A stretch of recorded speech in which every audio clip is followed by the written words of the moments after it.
from Dr. Pepper Ballpark in Frisco, Texas, Frisco Rough Riders Baseball. From Dr. Pepper Ballpark in Frisco, Texas, it's the Frisco Rough Riders against the Midland Rock Hounds. Good morning and hello, everybody. Nathan Barnett here with you. We'll be joined by Michael Teppet of Lone Star Ball in just a few minutes. The Rough Riders wrap up their four-game series against the Midland Rock Hounds today, looking for a series split. Every game is crucial for Frisco, as just 8 games remain in the first half, with the first half champion in each division capturing a playoff berth. After leading the division for most of the season, the Rough Riders find themselves 4.5 games behind the Corpus Christi Hooks, who they'll see for 5 games in 4 days beginning tomorrow. But first things first, Oakland-affiliated Midland, who beat the Rough Riders 2 of the last 3 ball games. The Rough Riders have their chances buoyed today, though, by big league rehabber A.J. Griffin, who makes his second rehab appearance for the Rough Riders, making his first 5 days ago in San Antonio.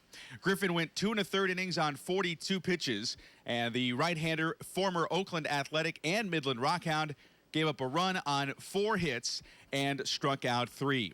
Griffin should go a little longer today, and the Rough Riders hope that he can help them to a victory over Midland. Should be a great ball game here in the series finale. We can't wait to bring it to you. We'll have the starting lineups when we come back right here on Fox Sports Southwest.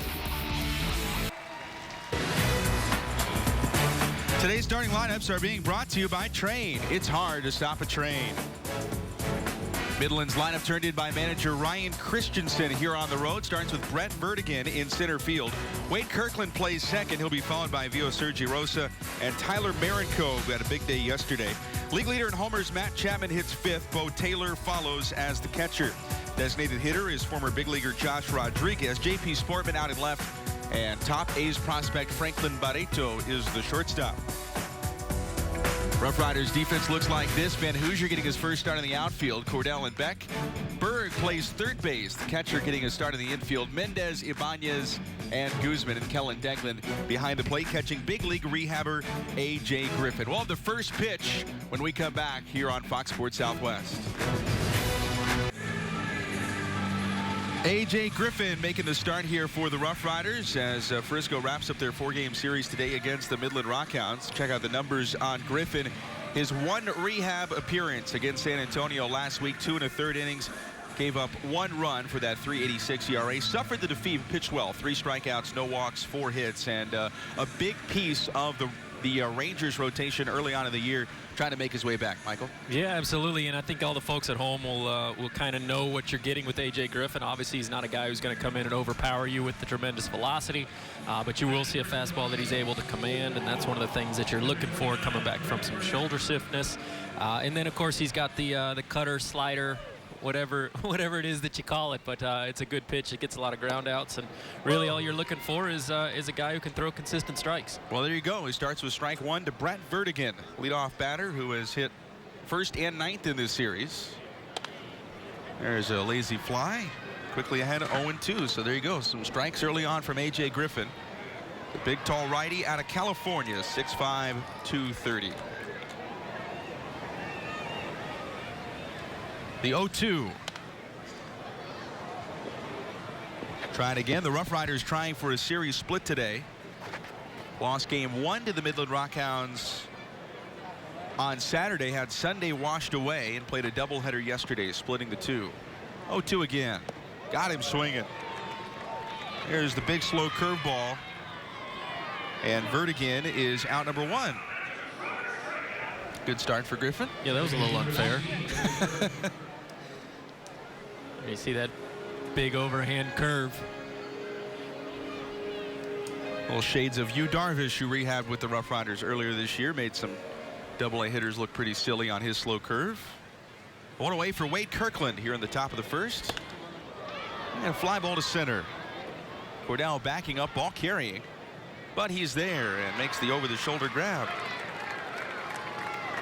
Good opportunity there for a lot of the folks at home that are Rangers prospect hounds to get their first look at Ryan Cordell out in center field. I can tell you that I did see, I spied Lewis Brinson on the DL, but I spied him earlier this morning, I should say, taking some fungos out in center field. Not expected to be on the DL for very long with a little bit of shoulder stiffness himself, but Cordell looks good out there. You can definitely play it, so we'll have to see how that goes throughout the afternoon. 2 quick outs for Griffin. Now it's Vio Sergi Rosa. Takes upstairs. This is a Midland team that's affiliated with the Oakland A's. So in addition to getting the chance to watch the Rangers of the future, have a chance to watch the future nemesis for you Ranger fans out there. Rosa having a good year. 20 extra base hits, 4 homers. Griffin with the 2-0. Finds a strike there. Rough Riders playing a big game today for their playoff chances as well. They've fallen to 4.5 out of first place behind Corpus Christi. Yeah, the Rough Riders really needing every win they can muster over the final 8 games of the first half. They've got the Hooks coming tomorrow for a 5-game, 4-day series. Doubleheader on Thursday. That's the team they're chasing. Midland is in 3rd. 2-2 bouncer to first. Guzman takes it to the bag, and it's a 1-2-3 inning for A.J. Griffin. Nice sign for the Rangers rehabber. No score for the Rock Hounds in the first. The Rough Riders bat when we come back. No score. Rough Riders chance for their first turn at the plate here. Let's take a look at the lineup turned in by longtime manager Joe Mikulik. Preston Beck out in right field leads off for the first time this season. Evan Van Hoosier follows at left. Ryan Cordell out in center. The 3 outfielders followed by cleanup batter Ronald Guzman having a great year. Joe Jackson, the DH. Alex Berg at third. Andy Ibanez, the Cuban second baseman, hit 7th. Kellen Deglin is the catcher, and Luis Mendez is the shortstop. Starting today for Midland is right-hander Joel Seddon. Rough Riders have seen this righty this year. He comes in with a record of 1-6, 798 earned run average, 53 innings, 24 punch-outs, 24 walks, and well more than a hit per inning pitched.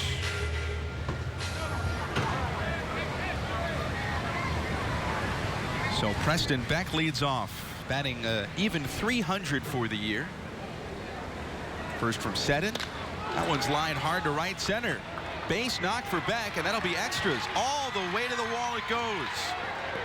He will stop at second base with double number 6, and Preston Beck reaches for the 22nd time in the last 24 games he's been on at least once.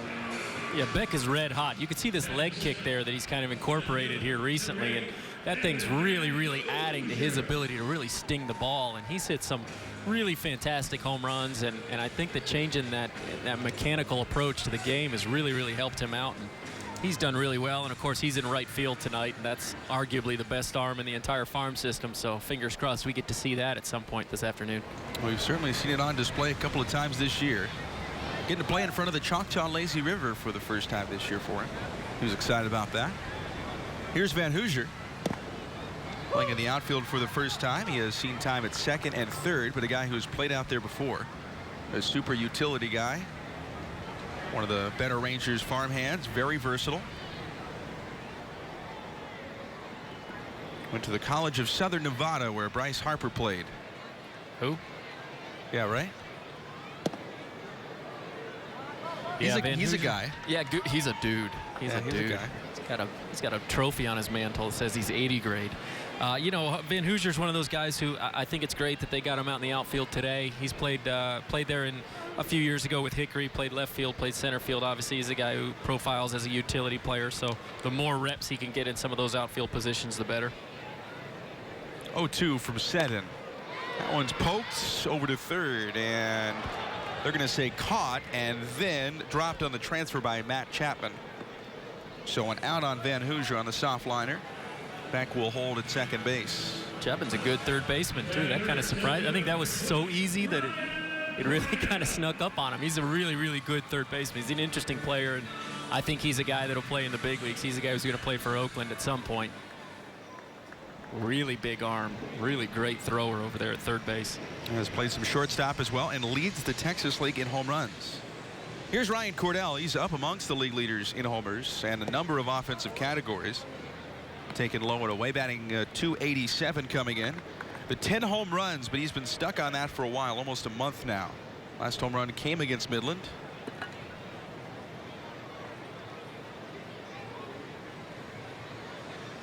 Long pause for Seddon.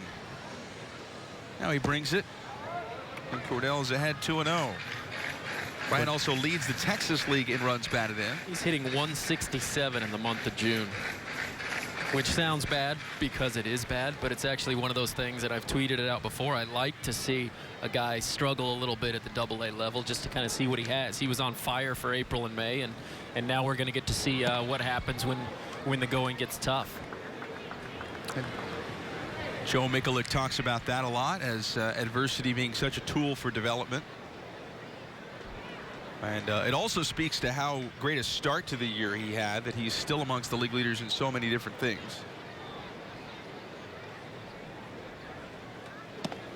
Rio is right in there.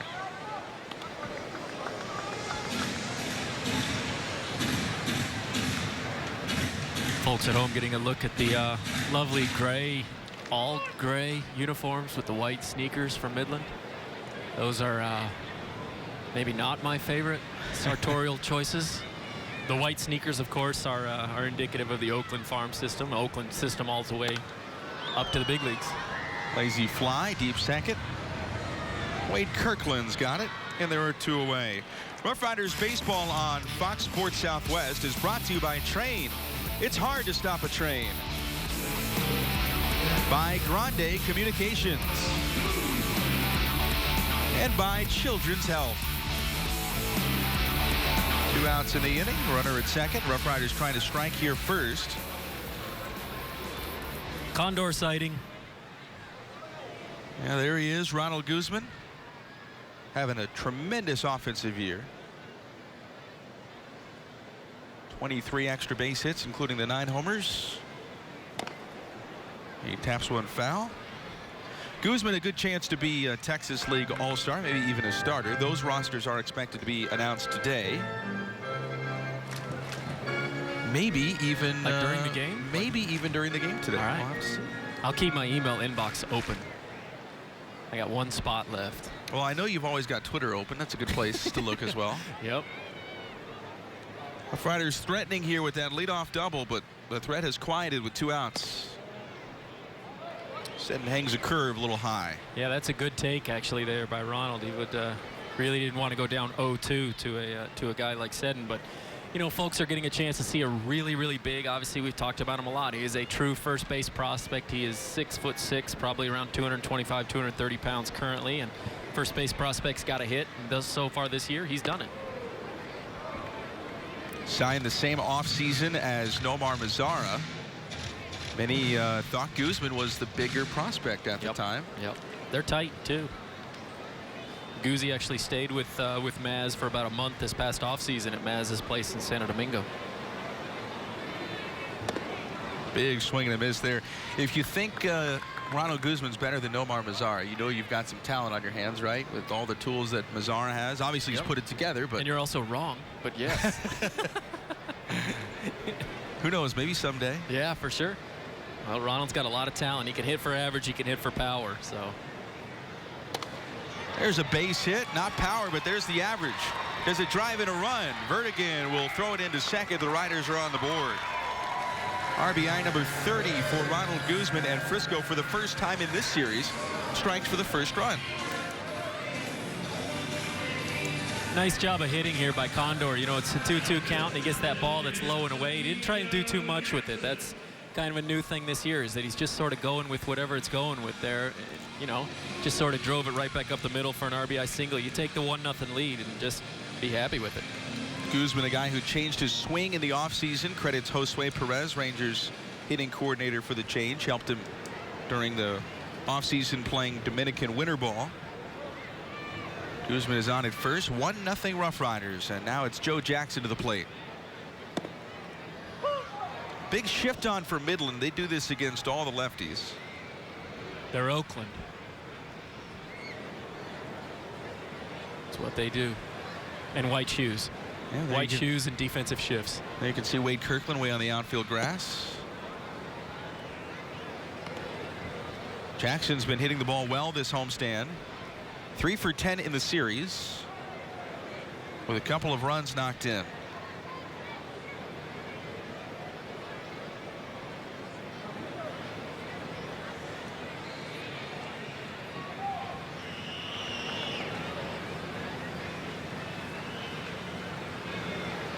One to Jackson.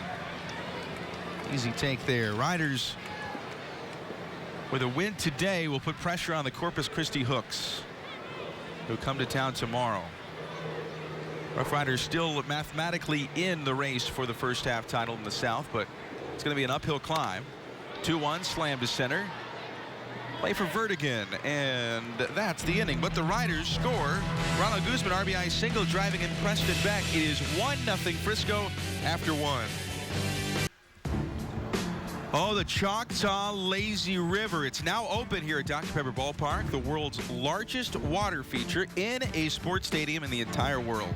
On Thursday nights, we're throwing the biggest party in North Texas as well. You can purchase individual tickets, including food and beverages, for just $39. Visit ridersbaseball.com/lazyriver or call 972-731-9200 today to make a splash in the Choctaw Lazy River.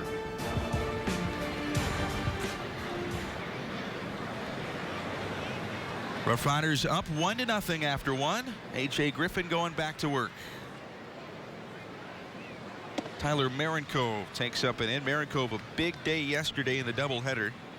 He had 3 base hits, drove in 5 runs, had a 3-run home run, put Midland ahead in the 6th. Loops one here. That's a right field, and Preston Beck with the squeeze on it. The Dallas native makes out number 1. Rangers fans got to be pretty happy with what you're seeing from Griffin here. He's doing that thing where he's just kind of working on his tempo. He's working both sides of the plate. He's, changing the eye level if he has to. He's been 86 to 88 with the fastball, which is pretty common for him, and throwing that slider cutter hybrid at 81 to 83 miles an hour. And in that case, got a nice easy F9. Here's Matt Chapman. He takes a strike. Chapman, 15 home runs. Leads the Texas League in long balls, batting .236. He's cooled off a bit of late. Still a very dangerous hitter. Decent little test for Griffin. Of course, he'll face tougher soon. Very soon. Yeah, he looks good. This is promising.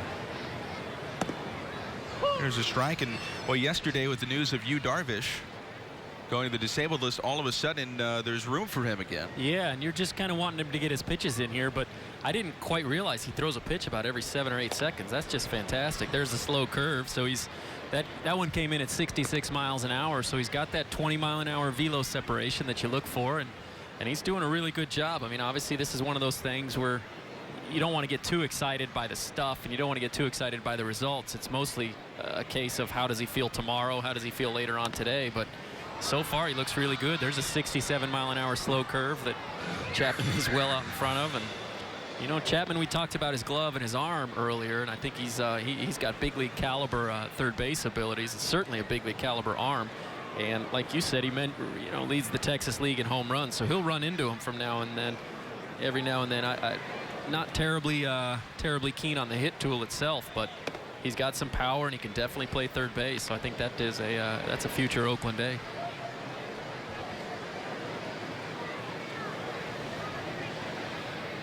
Two and two on Chapman. There's that change in the eye level right there. Went upstairs for 89. And how about A.J. Griffin warming up today? Everybody does their own routine. Lefty. Yeah, he's not a lefty. But for whatever reason, felt like balancing things out here before the game today. Awesome. I love it. That's kind of the Yu Darvish thing right there. I don't know if that's a specific result of having talked to you, but you can see right there he's catching it with his left hand and throwing it back with his left hand. Here's Bo Taylor. Let's just clarify. Not talking to me, but Yu Darvish. Exactly Definitely right. wasn't my idea. No. Catcher takes up and away, 2-0. 5 up and 5 down for A.J. Griffin with a couple of strikeouts. And that's his first guy to go 2-0 on, so he kind of took a little second to walk behind the mound there. And collect himself for just a moment. Fires back with 88 over the plate, so he looks good. Griffin, first-year Ranger, former Oakland Athletic. Puts the count back even there. He also played for Midland back in 2011, 2012. And he has no name on the back of his jersey. We know who he is, though.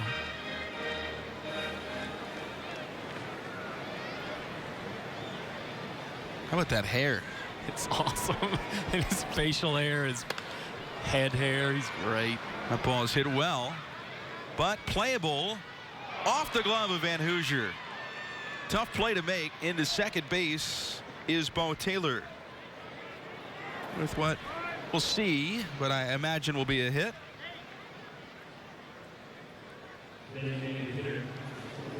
Left one up. Taylor able to hit it pretty good. Ball's carrying really well out there tonight, and there, I mean, that's also kind of an example of a double-A player who hasn't played the outfield in 2 years. Wasn't able to get a real good read off, off the bat, and kind of struggled to get underneath it. Evan's a really athletic guy, and I think, like I said earlier, I think it's a great idea for him to get reps at left field, get some reps in center field, and just kind of prove his utility role right there. So a double for Bo Taylor. It does go down as a hit. And now Josh Rodriguez is up. Rodriguez, the guy has seen some big league time with the A's. Spent most of this year until recently in AAA. Taps one foul. He had a big day yesterday. 3 hits in game 2 of the doubleheader, including a 3-run homer.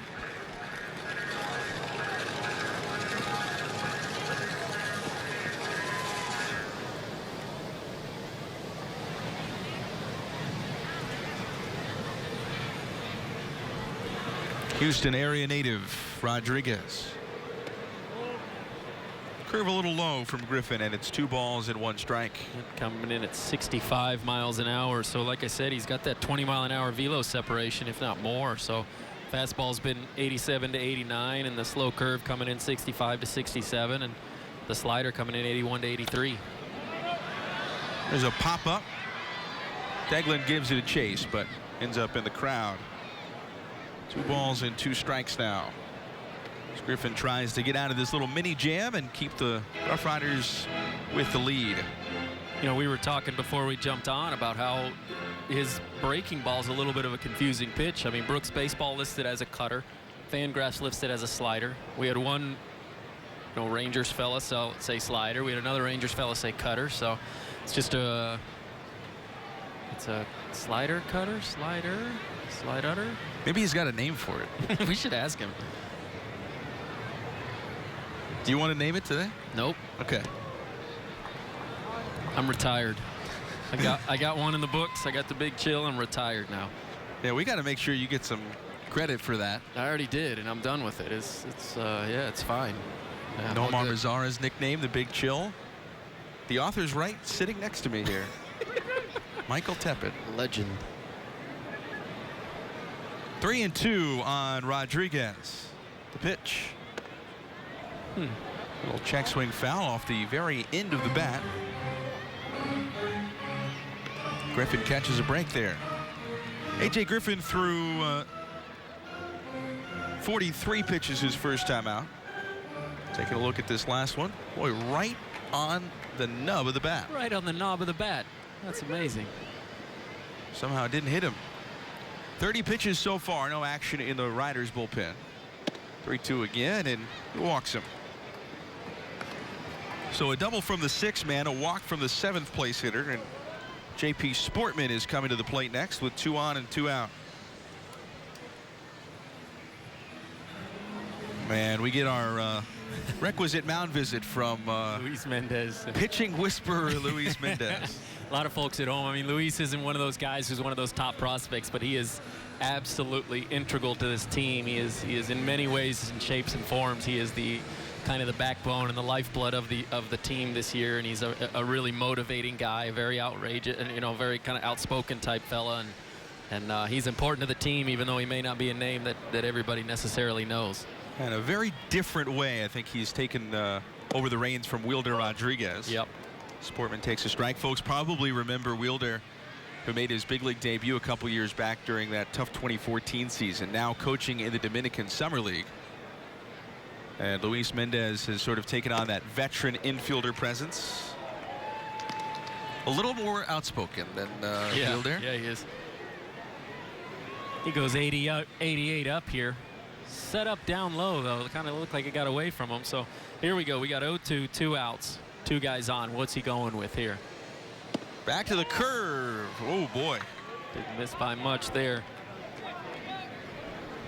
Home plate umpire Lee Myers today, labeling that one a ball. He's joined by Jeff Gorman over at first. Nate Tomlinson is the third base umpire. Going to the slider, right?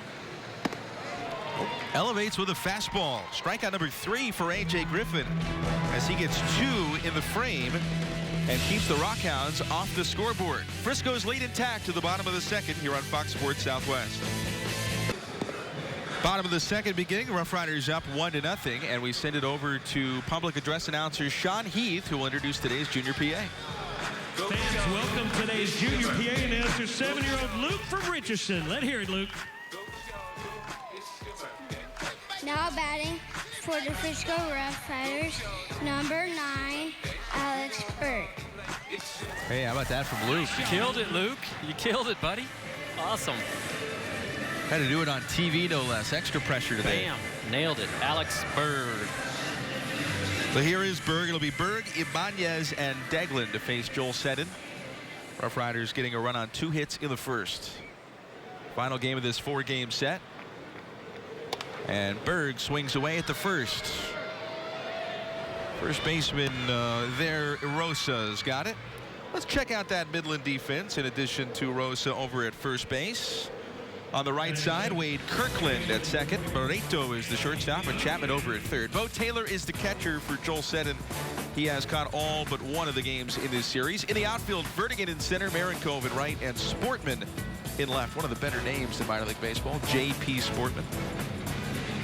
One gone for Andy Ibanez, a somewhat mysterious Rangers farmhand who's getting more and more visible by the day.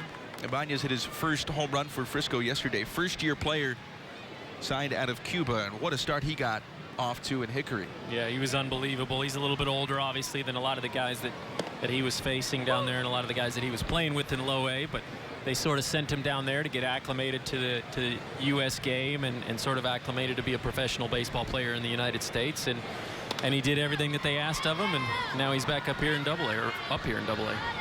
Marenkov puts the squeeze on that one. So 3 in a row retired by Seddon, and he'll try to make it a 1-2-3 inning here against Kellen Deglin, who hit cleanup yesterday for the first time. Well, the Rough Riders lineup in Game 1 yesterday featured Ronald Guzman leading off, who had never let off this year, and Kellen Deglin, who hadn't hit higher than 8th on the season, where he is today batting in the cleanup spot. He had a double.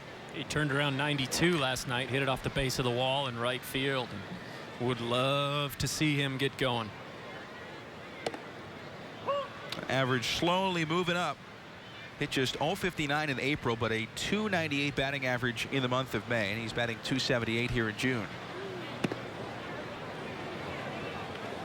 Unfortunately, he can't just wash away a month, though. But he has done a good job mentally to do that. 1-1 on the catcher. There's a little tapper. Seddon races for it. Bobbles it. Deglin's going to be safe. Well, Seddon had the out either by tag or by toss. Instead, Deglin is aboard.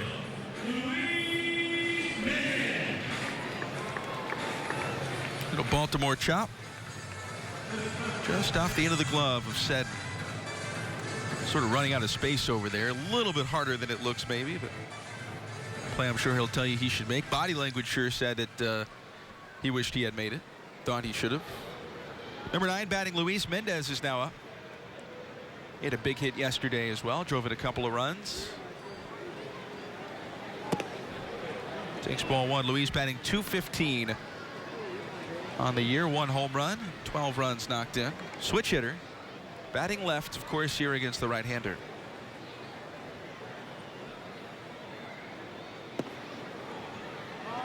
Ball 2.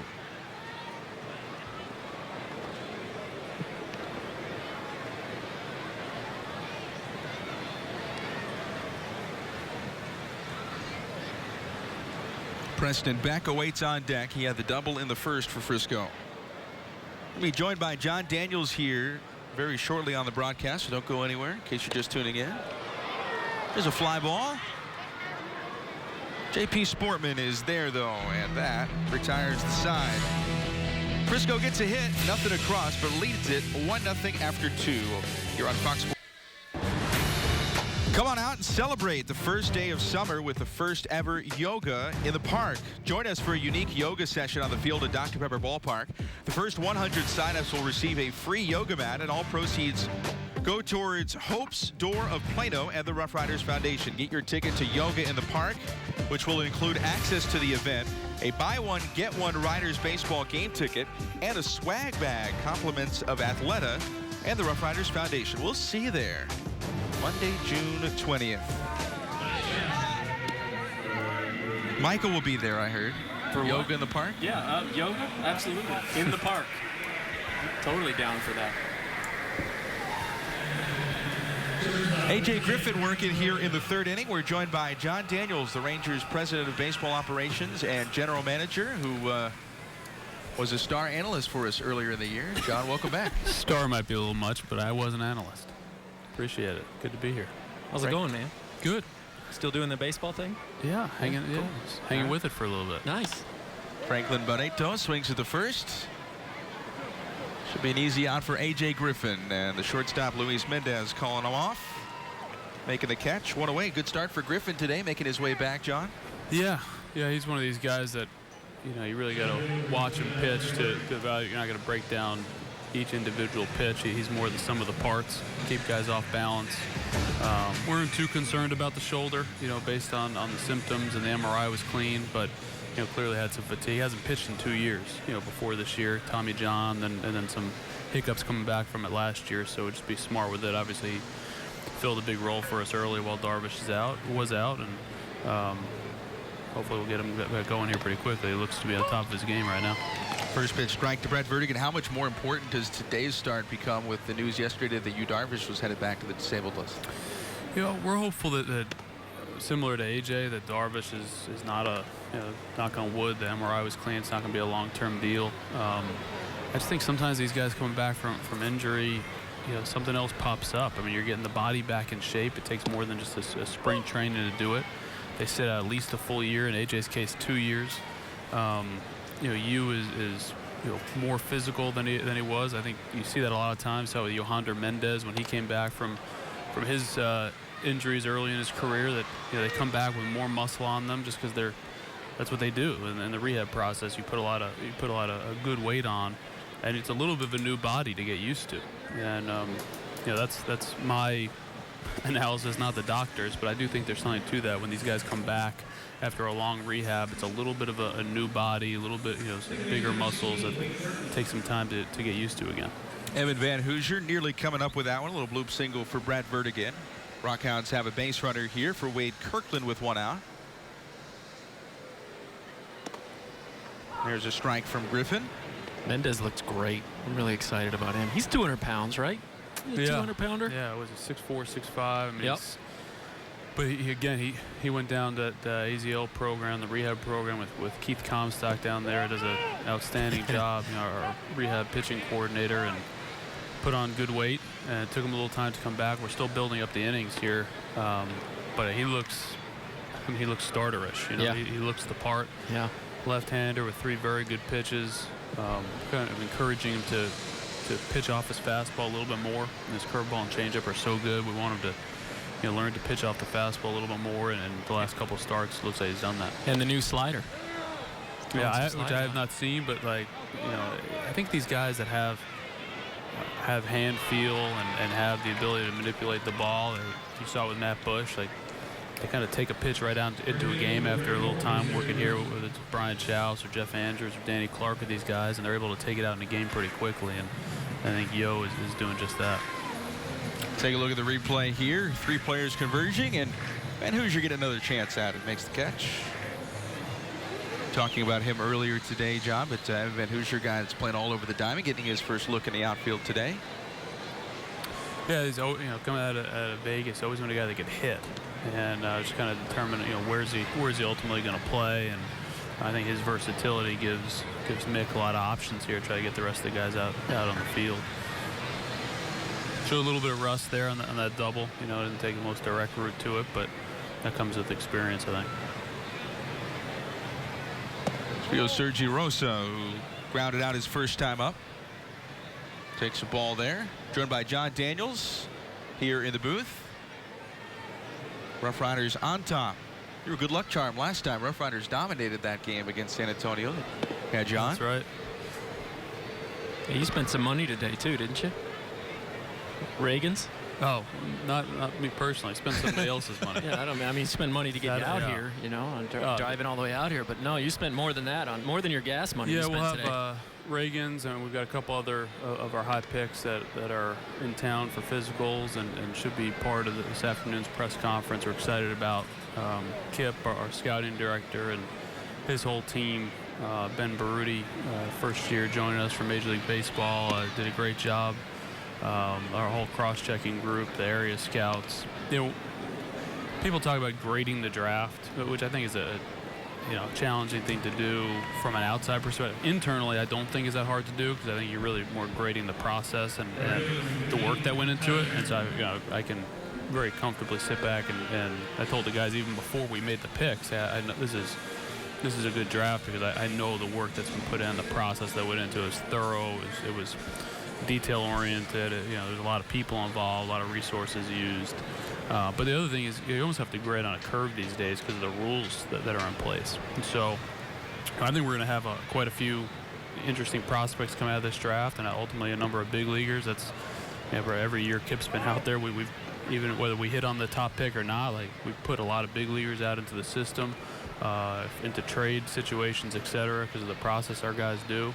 But we had, I think, the third lowest draft pool because we signed Desmond. Kind of consider him part of this draft, and we didn't have any extra picks, the competitive advantage picks, or any of those things. And so to do well in a draft where you're by definition at a disadvantage, it speaks to the work that Kip and his team have put in.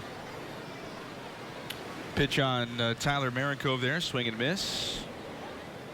Big slugger, had a home run yesterday, 0 for 1 today. 2 on with 2 outs. Big at bat here for A.J. Griffin.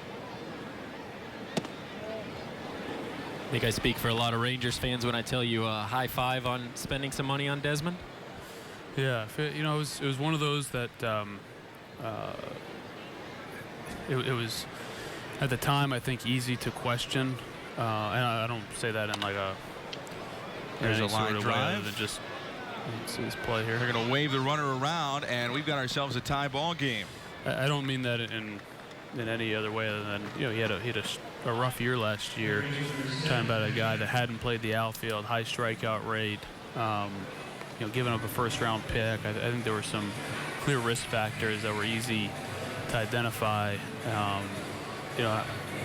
Our scouts had always felt that Ian could play the outfield. He had a good offensive year in the second half last year, good second half, not a whole year, I should say. But the more we dug into the kind of guy that he was, the competitor, how intense he was, how much he cared about winning, how selfless he was, the better that we felt about it. And it just looked like a really good fit when you started looking at right-hand power, right-hand presence, premium athlete. Our scouts had always felt he could play the outfield.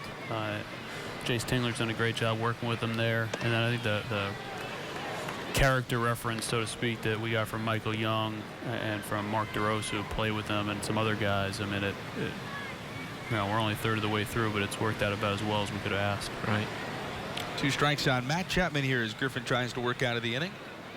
Nathan Barnett with Michael Teppet, joined by John Daniels here in the booth. Check swing. Chapman stays alive. We talked about this a couple of weeks ago when we had you on, John. The big league team off to a great start. It's been an even better last couple of weeks. Got to be happy with where everything is at right now. Yeah, it's been fun to be part of. People always talk about depth, and I think a lot of times the thought is, well, depth allows you to make trades, which it certainly could. But what depth allows you to do is withstand the inevitable bumps and bruises of a major league season. I mean, it's nobody gets through it unscathed. And when you look around at the teams that are doing best, it's usually the teams that are able to reach down and bring up, whether it's a good 6-year free agent sign or a former draft pick or international sign, or your pro scouts did a good job, and have somebody like an AJ Griffin waiting in the wings, or obviously, the Profars and Mazzaras are going to be the headlines, but you have to have so much depth over the course of the season. 162 games in 183 days, and for me, that's been the big story. The job our people have done in giving the big league club depth and options, and then Banny and the staff, how they've mixed that in. Certainly, we've seen the impact of all that depth this year. We talked about some of that a couple of weeks ago, but Matt Bush making it up. Nomar Mazzara, Brett Nicholas, Jared Hoying. Nicholas and Hoying those guys deserve a lot of credit. Individuals. I mean, all the coaches that stood by him and everything, but I'm the dodo that didn't invite him to big league camp. Nicholas 2 years ago and Hoying this year, and all they did is just keep getting after it and persevering and producing, and they earned their call-ups, and they both contributed, and I expect they both will again. There's a ground ball. Snow cone by Berg. Yeah, the out with the bullpen just starting to churn. A.J. Griffin gets out of the inning. A run, though, for Midland on 2 hits. They tie it up, and it's 1-1 to the bottom of the 3rd. Just before the game, how about this? Shaq Mata, one of the Rough Riders catchers, a bullpen catcher for the Rough Riders, doing his pregame dance, and how about that? Jumping into hitting coach Jason Hart. He does this before every game, and certainly love to see that here at the minor league level. A guy that's seen mostly short season ball, which will be starting up here soon. But John, I know that baseball is the focus, but when you actually get to come out to a game and see the guys having fun, it makes this all a little bit more fun, doesn't it? We got to tell Daly that's too good of moves for short season ball. Those are full season moves. That's Shaq Mata right there, the little bullpen catcher. He's a fantastic little fire plug. That's hell of a catch by Jason Hart, too. Yeah, that's right. Locked in. So the Rough Riders are back into a tie now with Midland, who scored in the top half of this inning as Joel Seddon looks down for the shutdown frame. He'll face the top of the Riders lineup. Preston Beck leads off. Evan Van Hoosier, Ryan Cordell to follow. First pitch strike from Joel Seddon. Joined by John Daniels here in the booth, the Rangers president of baseball operations and general manager. Trying to eyeball the dugout. We're supposed to be a Michael Young sighting today, but I can't see him. I have to give him some grief. I'm familiar with his work in the air condition. Yeah. Having somebody fan him or something like that. I know we got a couple of the roving instructors out there. We got Corey Ragsdale is here, minor league field coordinator. We got Chris Briones, who's the catching instructor as well. Yeah, you get these local day games. Kind of makes for a little bit of an org meeting because it's so convenient for everybody to get out to. First time up, Beck with a double. Cracks are on the ground here into the shift. That's the shortstop, Franklin Barreto. Have they announced the Double-A All-Star team? They have not. We should hear today, but not quite yet. No, I don't want to spoil it. It's a nice little tease, though. Yeah, I'd heard, so I didn't want to go ahead and blow it. But go ahead. Nobody's watching. It's cool. It's whatever. I was just going to congratulate Rags and Chris Briones on something that they've worked hard on, and the players worked hard on as well. So, but we'll hold off. There we go. I don't want John Blake to be mad at me. Right. It's Van Hoosier. I do believe the players know at least, although I'm not totally sure about that. Van Hoosier will line out his first time up. There's a fly ball. Center field's carrying well again, but Vertigan is there to put it away. 2 outs, and Ryan Cordell coming up trying to extend the inning as Joel Seddon looks for his first 1-2-3 inning. Well, we saw Shaq Mata in the beginning of the inning here doing his little dance, and he's been joining the Rough Riders here for the start of the year. At some point might end up in short season ball, and well, short season starting up. Dominican Summer League is underway. Arizona League short season Spokane starting this weekend. Gets really busy here all of a sudden. Yeah, I mean that's the one of the fun times a year for me. Not only the draft, the draft, getting those guys out. Got the July 2 international signing period coming up. You got the trade deadline coming up. We've got in addition to the big league club, you end up with 7 minor league teams playing. Cordell smacks that one well and off the pole. A home run for Ryan Cordell, his first in nearly a month, his 11th of the year, and he puts the Riders back on top. One of the league leaders goes deep. Nice to see Ryan get the stroke back. That had to have felt good to him. I mean, like you said, it's been a little while since he's hit a home run, been really slumping, and like I was saying earlier, I don't really mind the slumps, and John, tell me if you think this is, you kind of have the same mindset, is I don't really mind the slumps at the AA level because you're going to encounter slumps at every level, and I necessarily say I encourage slumps, but I don't mind when I see them because I like to see how a guy comes out of it a little bit. Yeah, I think that's a big part of how you deal with adversity. Well, there's some adversity into the shoulder blade for Ronald Guzman. Yeah, I think that, how you deal with adversity, like you said, those things are going to happen during the season, the big leagues, and the sooner you figure it out. It's one of the things a lot of times development guys will say they want to hear with a star level prospect or somebody that's kind of always had success, star in high school, star in college, shoot through the system. You always hear the development guys, gosh, I wish he would have a, if it's a starter, I wish he'd get knocked out in the second one time. Yep. I just want to see how he handles it. I wish this guy would struggle for a little bit just so we would know. Because the best players struggle at the big league level at some point, and I think dealing with that is the mental game is a big part of it. Yeah, one of my mentors, a scout for another team, he always tells me, let me know when they go 2 for 26. That's his golden rule, is to call me when they go 2 for 26, and I'll start watching after that. Joe Jackson up there trying to beat the shift with the bunt. Man on and 2 outs. Takes outside, 1-1. We were talking about short season ball, though. That gets going this weekend, and a player that a lot of people who pay close attention to the Rangers farm are excited about, with Mike Matuella starting on opening day for Spokane. Yeah, a guy that Kip picked up in the draft in the 3rd round last year. We thought he was a first-round talent, and then ended up needing Tommy John. But he has had some. He's really worked hard. He's really matured physically, and excited to see him go out there and get the opening day nod.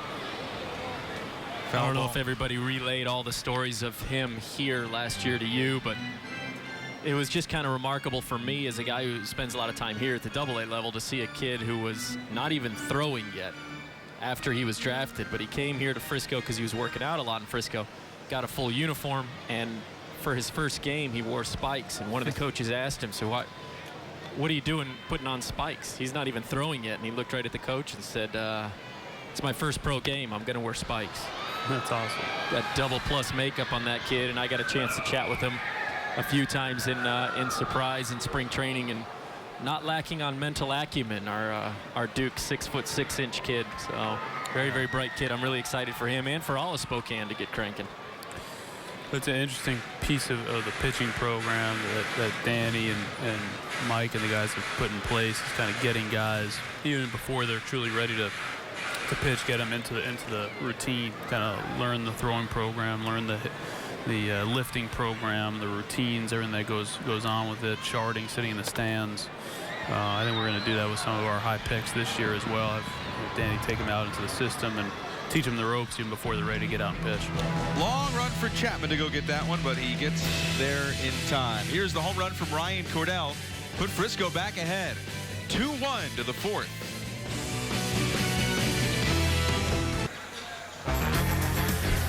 First Choice Emergency Room wants to give you a free Riders fan pack, including a Deuce bobblehead, a Rough Riders concession voucher, and a first aid kit, all for free.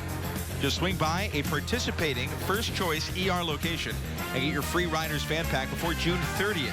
Visit ridersbaseball.com for a list of participating First Choice ER locations while supplies last. Frisco back on top, 2-1. Look at the Choctaw Lazy River in all of its glory.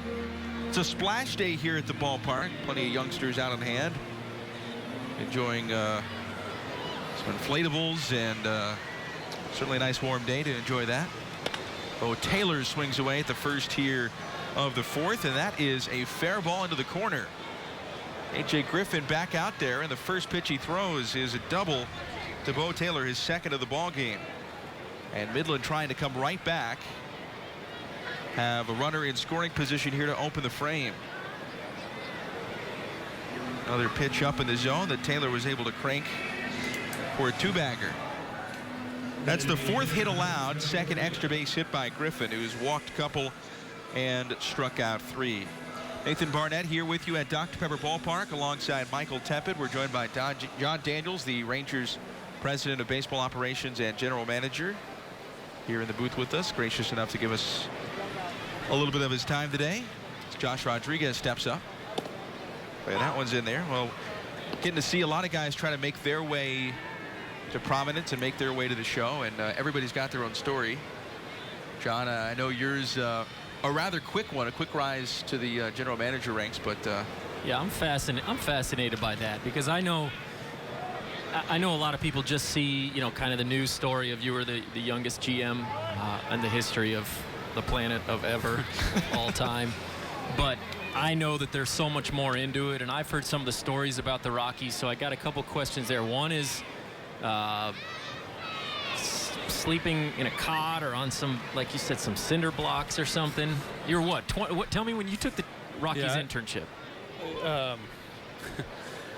I'm laughing because it sounds like I'm telling one of those stories that, you know, I walked barefoot uphill for 10 miles to get to school in my day. There's a base hit that'll score the runner from third. But out of Midland school, it wasn't your first job, right? No, I went to work in Boston. At a college, I had a job and a girlfriend in Boston, and by the time I moved up there, they were both gone. And so it turned out to be for the better, because I ended up getting a job, and at the job I met my wife there. But I lived in Boston for about 2 years. I worked for the parent company of Dunkin' Donuts and Baskin Robbins, and business development stuff for them. Like during the merger, when those two? Yeah, when and they had a sandwich brand at the time too, and some bunch of spirits brands, whatever.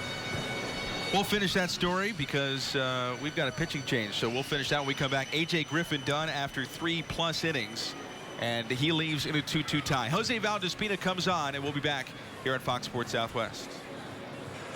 Yeah, you know, so 2-2 in the bottom of the 4th between the Riders and the Rock Hounds. A.J. Griffin done after 3+ innings in his 2nd big league rehab appearance.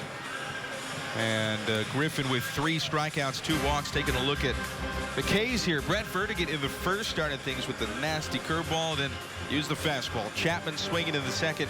Sportman going up the ladder with him to finish off the 2nd. Another positive step forward for A.J. Griffin, who despite giving up a couple of runs on 5 hits, looked pretty good and continues to make his way back. Here's Jose Valdespina, who is coming on out of the bullpen first for Frisco.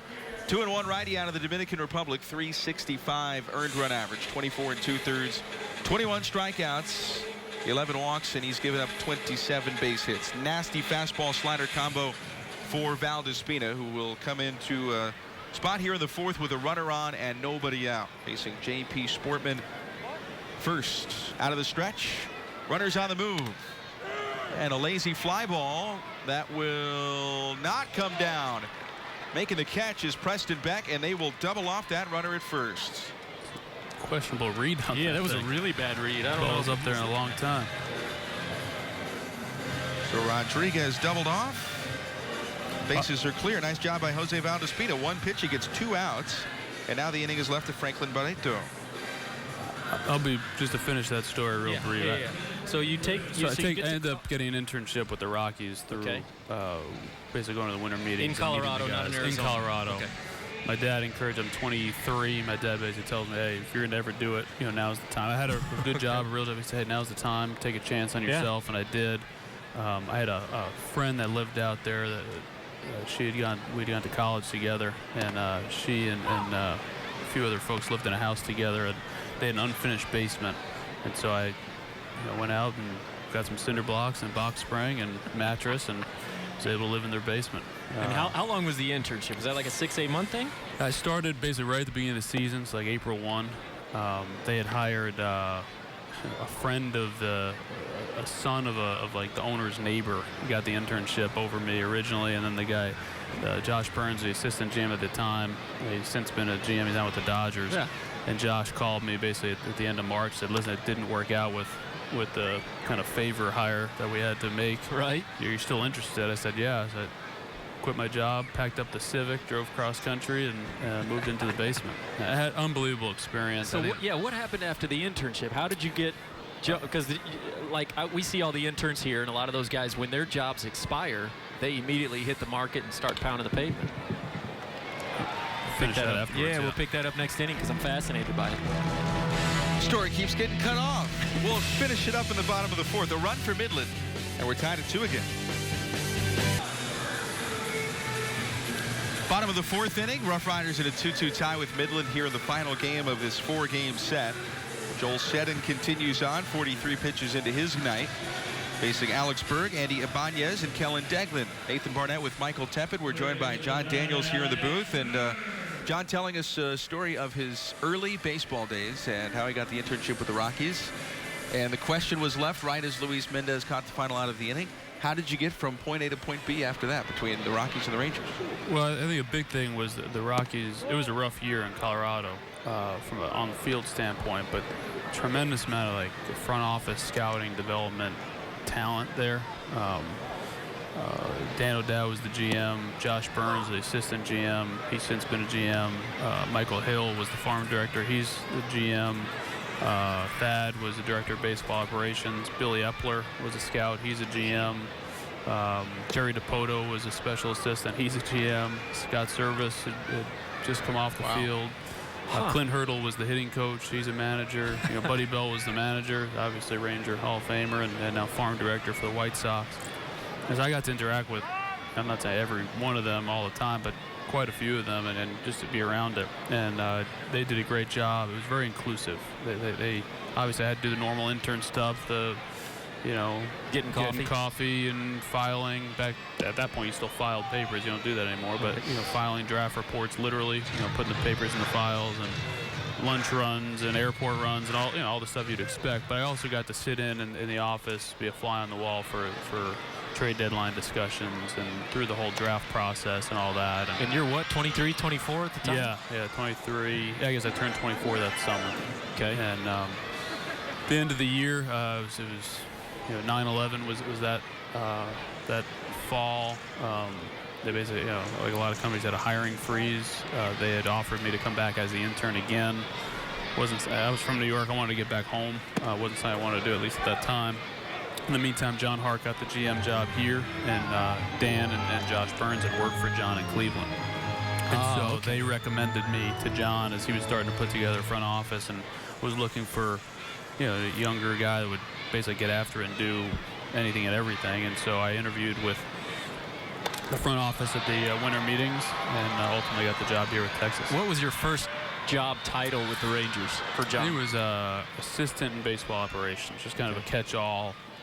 Do a little bit of everything and learn the ropes. And then it was unfortunate on some level that it was very disjointed. There were it was kind of a political environment at the time and a lot of turnover. And I basically just kind of put my head down, did what was in front of me. And John trusted me, and he kept giving me more opportunities. Right. And so as there was turnover and different things needed to be done, that's how I cut my teeth. I remember he came in my office one day and gave me an assignment to put together a multi-year contract proposal on Hank Blaylock. And so I'd seen Thad actually taught me how to do that when we were in Colorado together. He did one on Juan Pierre, and so I'd use a similar kind of methodology and did my work and presented it to John. The next day he came in and he said, "Have you ever negotiated a major league contract?" And I said, "No." He said, "Do you think you can?" I said, "Yeah, I think I can." He said, "All right, go get it." And that's how I learned to do a big league deal. So Blaylock was your first? Yeah, more or less. Did his agent know you were his first? That was your first? I think so. Eric Goldschmidt was his agent at the time, and I think he did. And he was easy on me, right? He was easy on me, but it was a great learning experience, learning environment for me. That's how I've learned quite a bit in the game is by doing and making mistakes and not making them hopefully more than once. So are you kind of similar to so many of us that as we get older, you sort of look back, even though and this is one of the things that I kind of explained to some of the young interns here and some of the guys who are going through the minor league ropes, not just the players, but a lot of the kids who want to be front office guys or want to have a GM job or something like what you do. Do you get to the point where you, wow, that's unfortunate for them. Saved your question, though. Yeah, for sure. But do you ever get to the point to where, do you reminisce on those days with Colorado, kind of similar to the way that a lot of us as we get older kind of look back on those days when we were all broke and none of us had any idea what we were doing, but we were all able to kind of bond over something, and it turned out to be a good team? 100%. I mean, it's a great experience, and listen, we all take chances at different points in our lives doing different things, and like school debt and credit card debt, and you have faith in yourself, and you just kind of figure it out. Right. I mean, I want to say I had a plan, but my plan was basically just put my head down at work and have faith that I would figure it out in time. Certainly never expected to become a GM, and certainly not in short order. Here's a base hit. Luis Mendez headed to third is Kellen Deglin, and that error extends this inning into a scoring opportunity for the Riders now. First and third, 2 outs for Preston Beck.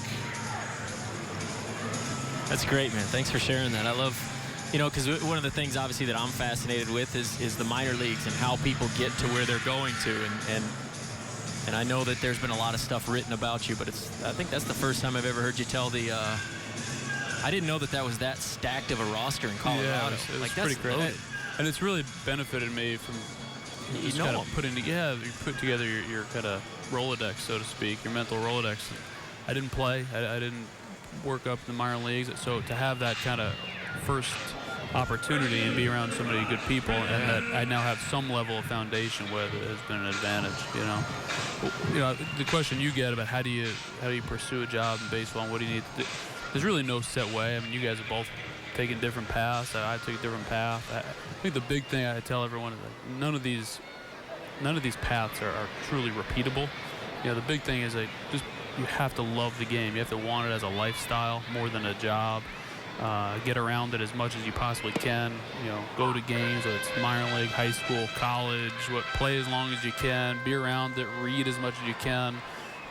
But you have to love the game. You can't pigeonhole. I'm a stats guy. I'm a scout guy. No, you have to love baseball. And whatever way that materializes in your life, you have to absolutely love the game and want it as part of your life. And if really you do, I think you'll more likely, if you have work ethic and that passion, you'll figure it out. Yeah, I like what you said about how it's more of a lifestyle than it is a job. I mean, obviously it's not a 9-to-5 job. I bet you can't probably remember the last time that you just went to the office at 9 and left at 5. And it really is a lifestyle, and I think that's great advice for some of these young folks, is just if you love it. And I've heard a million scouts have always said that to young people, who want to be scouts, is say, go watch baseball all the time, anywhere. Go watch baseball. I agree. You have to decide what you like, what style of game you like, what kind of players you like, what resonates for you.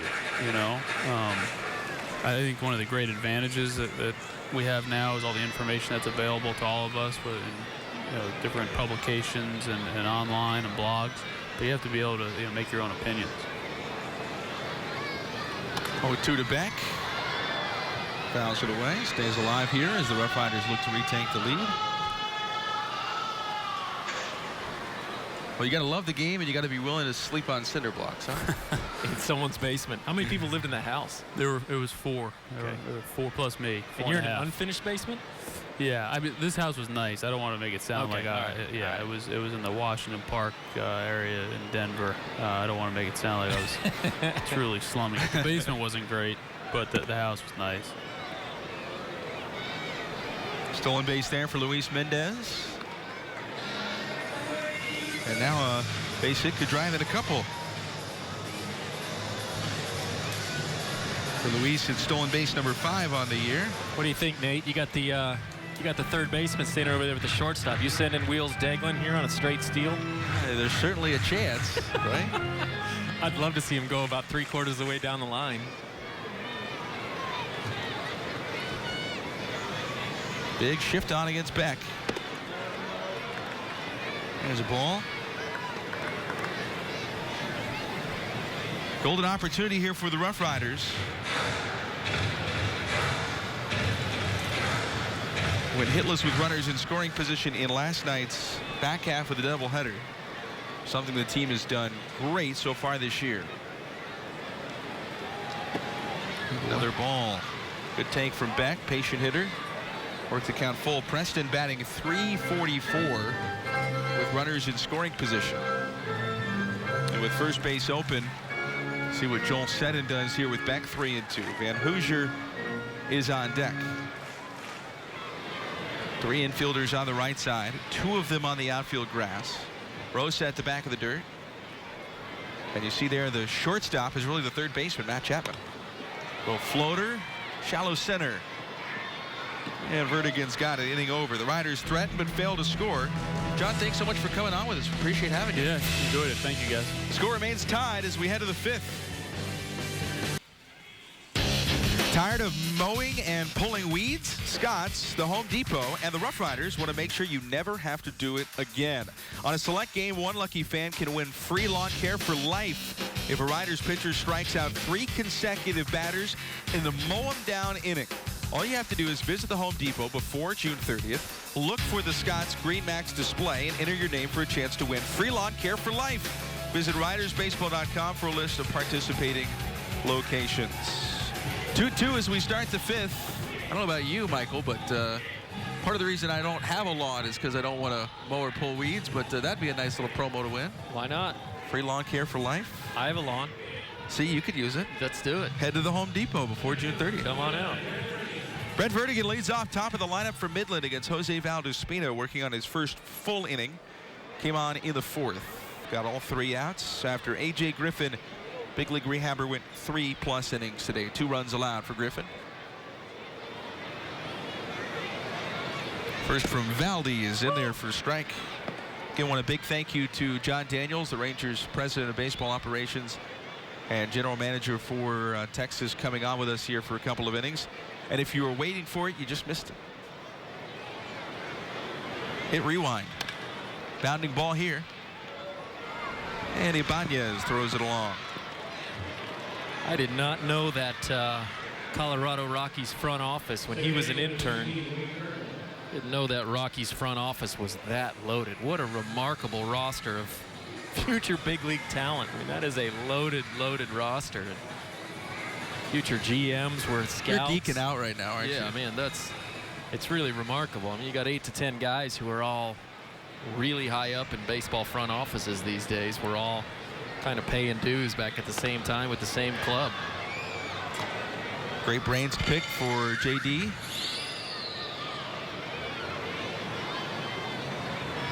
Love having him on. Just great stuff. He knows stuff about baseball. He does. 0-1 on Kirkland is inside. I know we haven't really talked about him, but mostly because JD stole his thunder, but we got Jose Valdespina here. He's got a big league arm, folks. I mean, that's a guy that you look at, and that's a reliever. I mean, he just poured that one in at 95. He's part of a group of Frisco relievers this year that, as they turn around 81 on the slider there, hung a slider a little bit, but he's part of a group of Frisco relievers this year that is all got, there's a few guys down there that have big league arms. They've got big league stuff. Parks, Fazzola, Slack, Valdespina, these guys have the raw stuff. All they're really lacking right now is just a little bit of consistency. They've gotten to the point to where the stuff has really gotten, to a caliber to where they can compete at the ultimate level, but they're not quite there yet with their consistency. We saw that last night a little bit with Parks with the fastball command, and that's something somebody like Valdespina has to be able to throw his pitches for strikes. Sergio Rosa to the plate. They'll check on the runner. Of course, we've seen that over the years here. Guys come through, they've got the big league stuff. It's just, do they put it all together and make the big leagues? You see guys like Phil Klein, Wilmer Font, Roman Mendez. And even more recently, you saw guys like Keone Kela. I mean, Kela was here, and he didn't exactly struggle, and the raw stuff was always there. I mean, he was 96 to 98, but it was basically, as soon as he really fine-tuned fastball command and was able to throw his fastball to each side of the plate, that's when you saw him really jump up a level right in front of your eyes, and you really kind of knew at that point, in his case, you didn't necessarily just have a big league arm. You had a potential impact big league arm, and I know the Rangers are hopeful to get him back in their bullpen pretty quickly.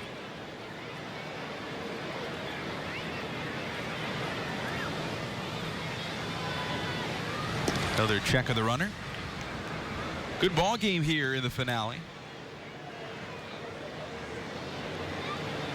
Riders scored first in the first. Midland tied it in the third. The Rough Riders retook the lead in the bottom of the third, and Midland scored right back in the fourth.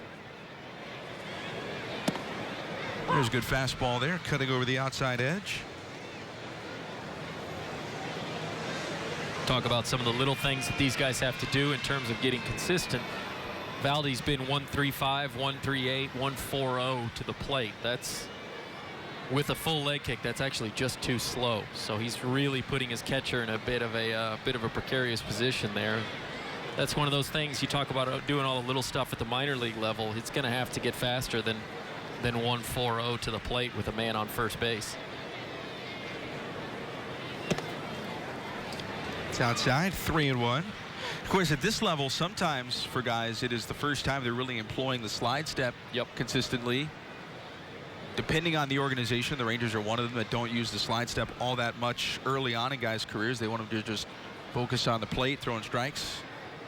Less about the running game. Runners on the move, but a foul ball. Valdespina, though, has only allowed one stolen base this year.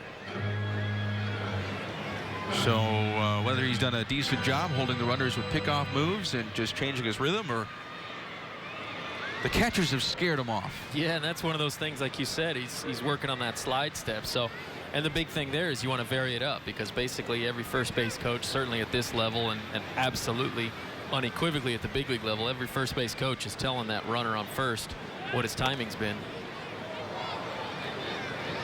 Foul ball there, and that explains why you see the stopwatch in the first base coach hands a lot. Every time.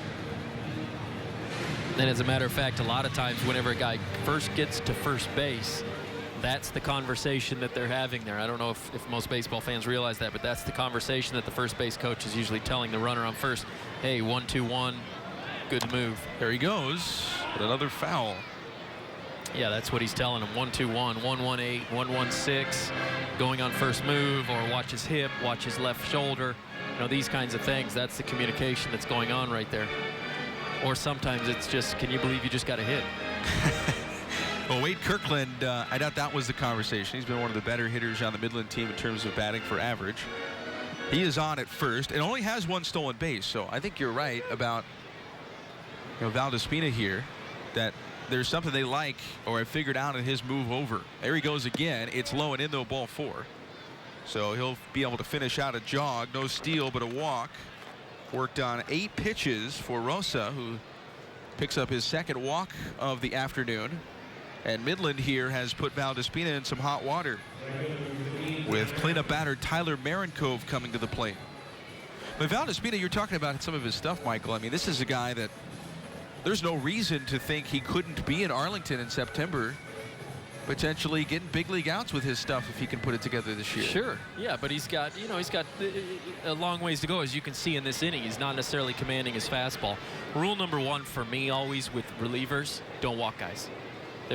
Because if you're walking guys at AA, when you get to the big leagues, a lot of times, certainly someone who doesn't project for the back of the bullpen, you know, obviously guys that are back of the bullpen projection arms, you come into a clean inning. A lot of times you are going to start an inning. Somebody like Valdi, somebody like Adam Parks, who's here in Frisco, Ryan Slack, John Fazzola, those are going to be guys who may come in the 5th or the 6th inning when the starter kind of flames out. You're going to have a guy on first and second. The one thing you cannot do is walk another guy and put more guys on base. There he overthrows the fastball a little bit, gets away from the catcher. And that's one of those things. That was 92 miles an hour, but at that point, now you've got a runner on second and on third. So, you know, a single scores 2 now as opposed to just 1. And that's one of those pitches that, as a reliever, you really just can't make that particular pitch right there. And, you know, say what you will about maybe the catcher being able to grab it, but that's a pitch that Valdi has to know, I just have to hit the glove, because you can't get guys at second and third. And that's where he's still got a ways to go. But in terms of raw stuff, you're talking about a guy who's 92 to 95 with a big sinking fastball motion. 1-1 is a foul ball. Yeah, he's the rare bird, and that's a two-seamer fastball. He's the rare bird who throws a two-seamer that runs up that fast. I mean, he runs that two-seamer to 94, 95. Now, wild pitch also causing the infield to come in here for the Rough Riders, so a little bit tougher to get to the balls that are hit on the ground here. So try to cut down a runner at the plate in a tie game. This ball's hit into the outfield, though. Coming over is Van Hoosier, cut off by Cordell. They send the runner, and no contest. Midland is on top, and the Rock Hounds have their first lead of the ball game. Good example of what I'm talking about right there. If Valdi doesn't throw that wild pitch, that runner's on second, not on third. So that's a pretty casual F8, and I don't think that that's necessarily even a play where the runners would have advanced to third. I think Cordy had a good beat on it and would have thrown him out at third. So, I mean, then you're talking about still guys at first and second, now with 2 outs and a game that's still tied. So, you know, it's just the little things that you see at the AA level that you've got to develop. He's got to know he can't throw that pitch. He can't miss the catcher's glove. That's 7 runs batted in for Marincove now in the series, 2 today as Matt Chapman steps up. Chapman to 0 for 2 with a strikeout in the second, ground out in the third.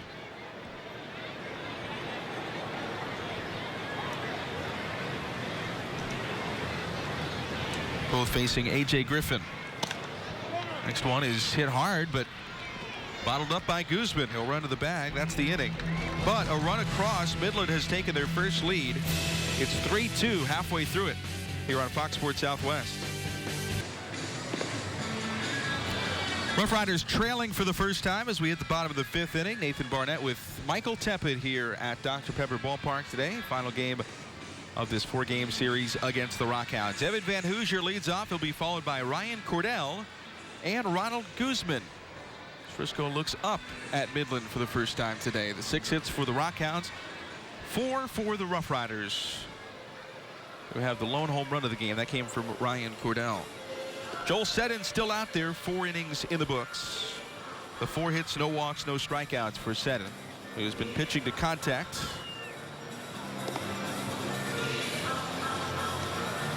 Rough Riders start a 5-game, 4-day series against Corpus Christi tomorrow. 7:05 first pitch here at Dr. Pepper Ballpark. Doubleheader on Thursday at 5:05. It's also the first Thursday and Thursday night pool party combo this year in the Choctaw Lazy River. Here's Van Hoosier 0 for 2, a line out and a fly out.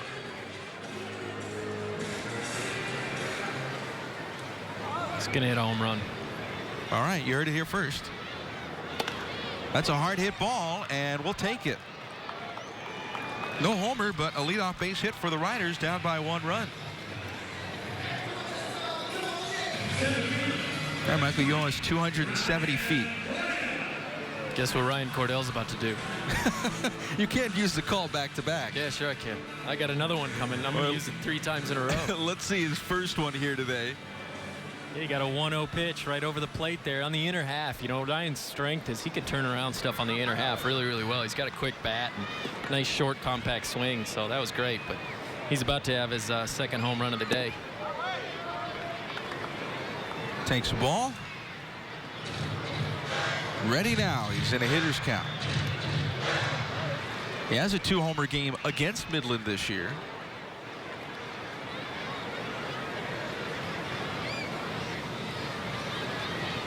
One-0 to him. 2-0. Here you go. Oh boy. Hitter's count. Put your seatbelts on. Yep, hitter's count. Cordell hit his 11th home run earlier in the ball game. In the top 5 in the league in long balls.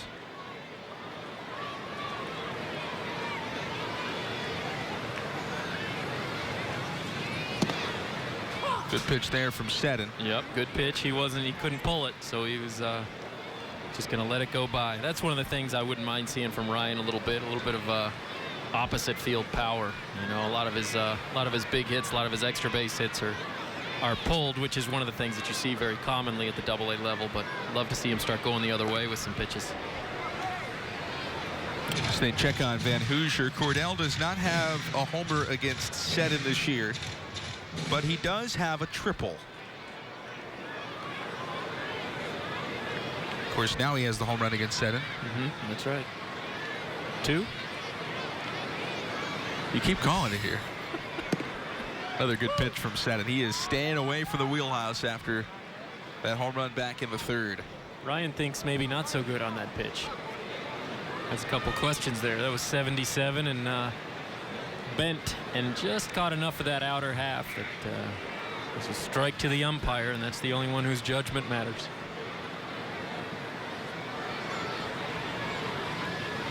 Two runners moving. The pitch is high. Throw down is a good one, and Van Hoosier is out of there. Evan caught for the first time this season. He is 1 for 2 now on the campaign, and that leadoff base runner erased. A great throw from Bo Taylor. Yeah, Bo Taylor with a really good throw. He was actually coming out of that ball was up. As you can see right here, the ball is up, so he's kind of coming out of his crouch really, really early, and he stays low. That was nice. That's nice mechanics there. That's cool. 3-2 fouled away. I know you well enough to know that nothing geeks you out more than front office members than catchers. Yes. Oh man, catchers. Aren't they awesome? The world needs more. Rough Riders have a fun one this year. A little banged up right now. Isaiah Kiner-Falefa. Look out. Look out. Oh, look at that. Well, it's only a solo shot now, but a home run nonetheless. 2-homer game for Ryan Cordell for the second time against Midland this year. He's got homers 11 and 12 today, and we're all tied up. And Michael wins a gold star.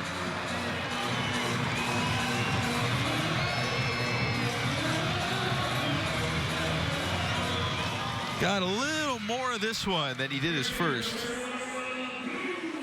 That ball was crushed.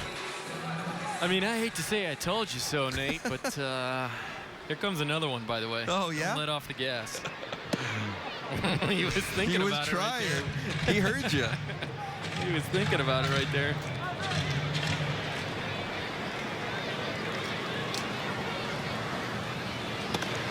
No. Ground ball. Not quite. Rosa takes it to the bag himself. In his defense, he took something off. That was 70 miles an hour. I'm not entirely sure it wasn't the slowest pitch that Seddon's thrown all day, so kind of hard to turn around straight 70. Yeah, he was saving that one. What I meant to say was Joe Jackson's going to hit a home run. Oh, okay.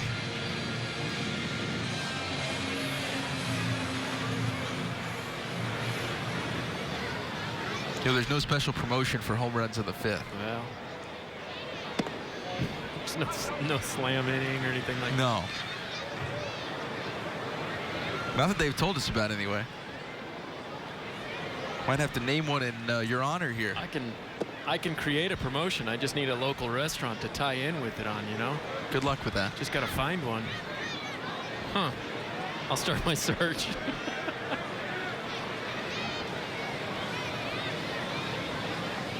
Great ball game here, back and forth affair. The Rough Riders erasing their first deficit in the following half inning. 2-0 on Jackson. Make it 3-0. Joe tried to reach for the first time today, is lined out and popped out. Frisco really need to win. 4.5 back of Corpus Christi for the top spot in the South, as they try to capture a first half title and clinch a playoff berth. There's a strike. Corpus Christi plays later tonight. They host San Antonio at 7:05. One of my favorite names in the Texas League going. Kent Emanuel. Nice. Hey, Corpus is loaded. You know, some of these folks who are looking or maybe watching at home and are thinking about coming out to Frisco, well, first of all, there's no greater proponent of that decision than me, so always come out to Frisco. As I always say, nobody ever gets old and says, I wish I'd have gone to fewer minor league baseball games with my friends and family. But if you're looking for a reason to do it, I think this weekend's a great reason. And come on out, see Corpus. And there's some dudes on Corpus. There's some dudes on Frisco. Pitching coach John Wasden, the former Ranger, comes out to talk with Joel Seddon here. Plenty of folks know him. Of course, here in the Metroplex, Wasden pitched for Texas 2004, 5, and 6. Pitched for all sorts of different organizations, now in the A's on the developmental side. 328 big league appearances. A lot of that going around the Texas League. I know our rainout game had against Tulsa. They got Ryan Garco as a skipper, and they got Termel Sledge as a hitting coach. Dodgers organization there up in Tulsa. Midland's bullpen starting to go for the first time today. That is Sam Bragg warming up.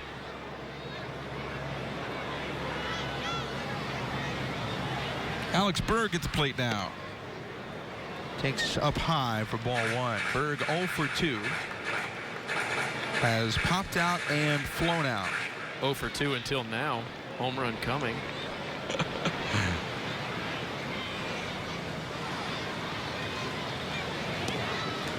Big swing and a miss. You know, Berg's last home run against Midland. I'm telling you. As long as he doesn't just throw that 76-mile-an-hour pitch that Alex missed by 2.5 feet again. Boy, he was going for it. Down to a knee, Beltre style there.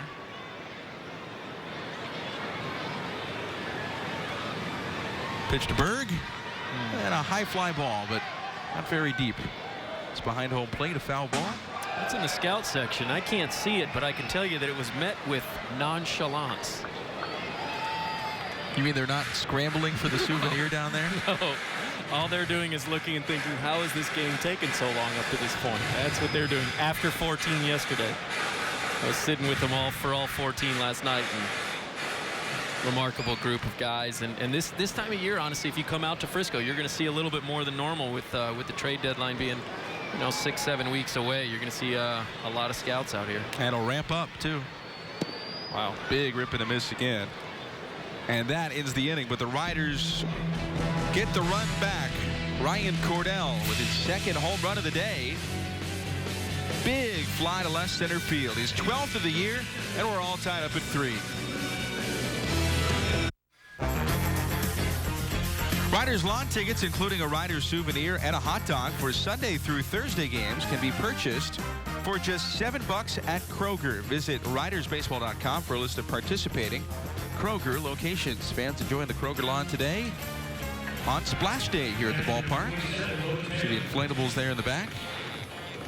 Finding some pockets of shade. It has warmed up. Expected to be warm for much of the rest of the week. Great weather for baseball. Starting to feel like summer, Michael. Yeah, my man there's got some chill though, so he's all good.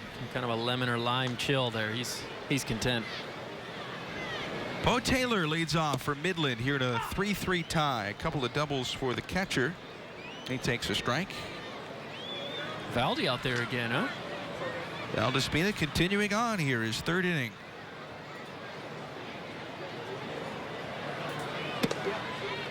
That one's up and away. Valdespina relieving A.J. Griffin today, the big league rehabber going the first 3+. Valdespina has not gone more than 2 innings in an outing this year. One more out would be a new season high. There is action in Frisco's bullpen, though. And on appeal, they say he went around.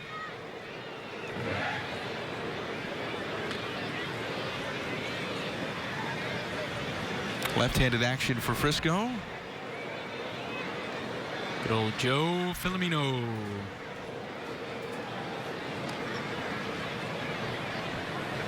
One-two from Valdespina. The count evens up. I think that was the changeup, the seldom seen changeup from Valdi. There's Joe as you get a chance to take a look at Joe Filomeno, Chicago's own right there. Yeah, Valdi's missing a lot arm side here, which is sometimes a sign of fatigue. There's a ground ball. Rough Riders shifting against it. Mendez on the first. There you go. There's his longest outing of the year. 2 1/3 so far. You were all witnesses. Got all 3 outs of the 4th for A.J. Griffin, who went 3+. Pitched the 5th, giving up a run, and now here 1 out in the 6th. Josh Rodriguez next. He's been on base both times and has reached 5 straight plate appearances now for Midland. Single homer to finish the game last night. A walk and an RBI hit today.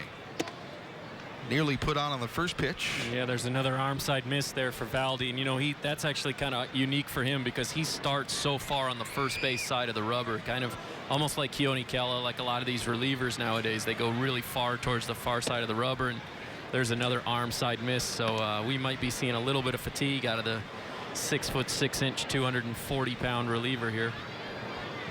Brian Chow's looking down at the bullpen, making sure that Filomeno is ready to go. Maybe seeing the same thing you are here. There's a pop-up on a 2-0 pitch. Mendez. And how about the Lazy River? Choctaw Lazy River for the first time this year, open during this homestand. You hopped in yet? No, and it's unbelievable, though. I mean, we talk about reasons to come out to a minor league game. That's a good one right there. It really is just a remarkable sight. And look at that. And everybody's just having a blast out there. I mean, it really is just, you just do that. You just float around. You can't see from here, but they can see the game from right there. Yeah, it's just remarkable. That's a great view. Now Despina fires in with a strike to Sportman. There you go. And that one he actually got around a little bit more, and that one came in at 95. That was nice. See Vic Payano there and behind you with the radar gun. He's in the white shirt. That's a Charting Rangers minor leaguer. Well hit ball. Cordell's got a beat though. He is there. Puts it away for the final out. 1-2-3 inning for Val Despina, despite some fatigue perhaps. There's the view. Look at that. Middle of the sixth. We're tied at 3. Rough Riders and the Midland Rock Hounds in a 3-3 tie here at bottom of the 6th inning. Great ball game today. Nathan Barnett and Michael Tepid with you.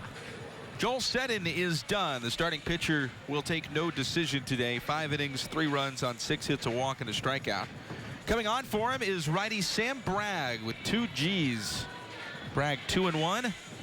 ERA of 8.68. 18 2/3 innings of work. 23 strikeouts, 12 walks. He's given up a little more than a hit per inning. Bragg, 6 foot, 223-year-old out of Marietta, Georgia. Spent last year in High A with the Stockton Ports out of Georgia Perimeter College. First one runs inside to Andy Ibanez, and the bottom of the 6th is underway. Ibanez 0 for 2 with a fly out and a line out to center.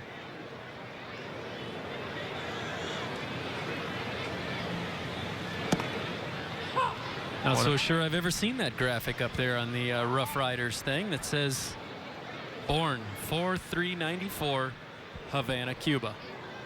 There you go.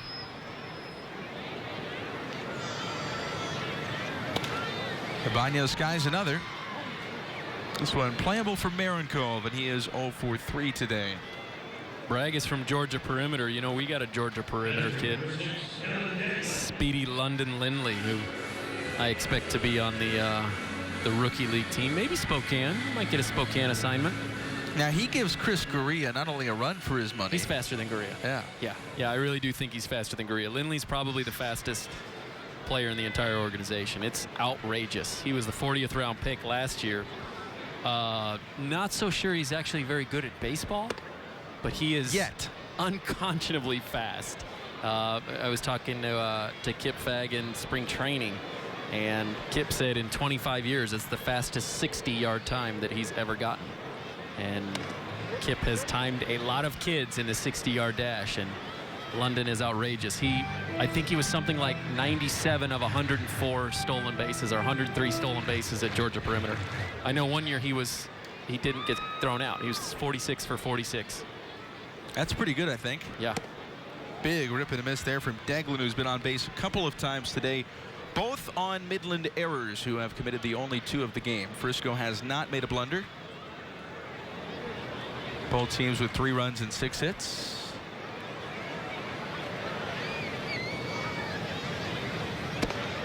Good take there from Deggs. The Canadian-born catcher.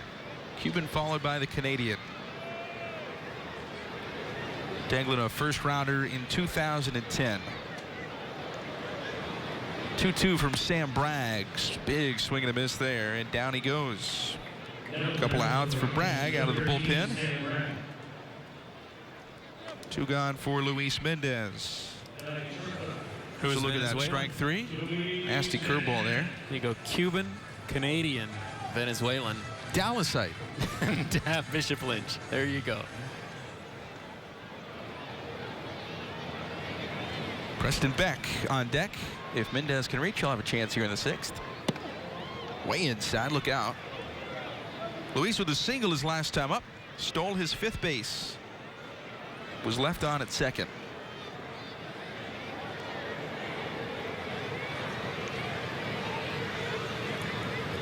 Oof. Downstairs 2-0. I don't know about you, but I'm glad I'm up here and not down there. 100%. Taking 90 plus to the knees. Oh, thank you. I think 70 plus to the knees hurt me bad enough in Little League. Also, there's the issue of the $5,500 annual salary.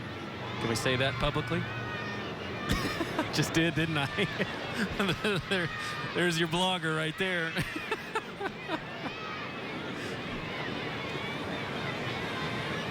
Rio on Mendez. There you go. The Rough Riders with runs in the 1st inning on a single and home runs from Ryan Cordell in the 3rd and the 5th.